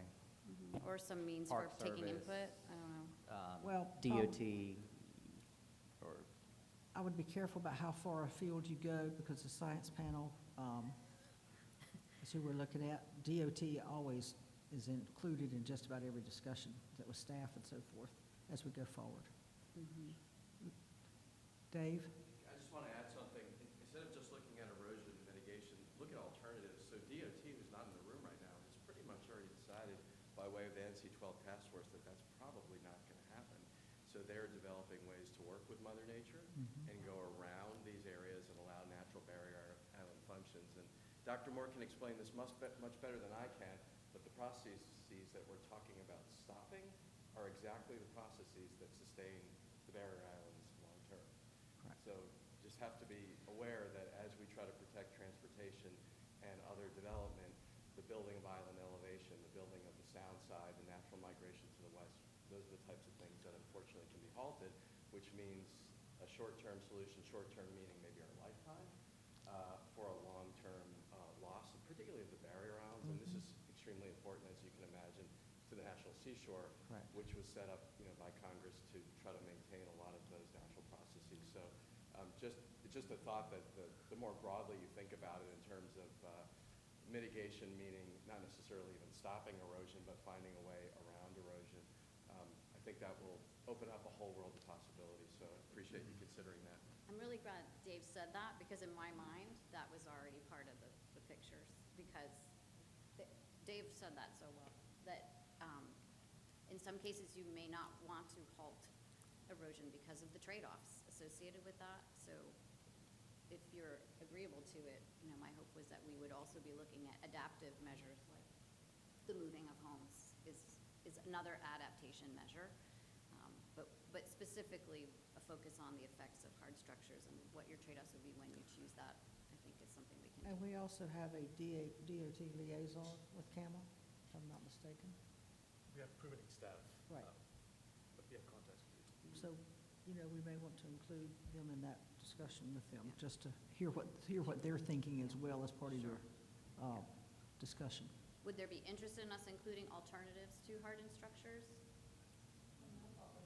I would think we were looking at all Okay, alternatives. all right, perfect, All. I don't think we were limiting ourselves. okay. We're not going to sit there and say, you got to look at a hardened structure when something else may evolve. So is the panel do I need a vote or is the panel in consensus? I think probably need a motion and then a vote, so. A motion to allow Dr. Moore to bring us back a timeline of what they're looking at, which is creative structures or creative ideas about how to deal with issues we have on the coastline. How's that? We'll make that motion to what you just said. Okay, motion made, seconded by DR. Any further discussion? All in favor? All opposed? It is unanimous. Thank you, Dr. Moore. I appreciate your reaching out and being proactive on the issue, because you've been reading the same articles we all have as well. So it worked out very well. Jordan, thank you. Yes, you're welcome, and we'll But report what I'd like back. to also thank is Superintendent Halleck for coming up once again today. Jay, thank you for coming. Bobby, thank you for your input. And for the representative from Hatteras Island, Brian. I'm sorry, you're hidden from me behind the podium, so, but thank you all very much. We appreciate everyone's input today. Is there any other business come before us today? I don't see anything on the agenda. We're adjourned until tomorrow.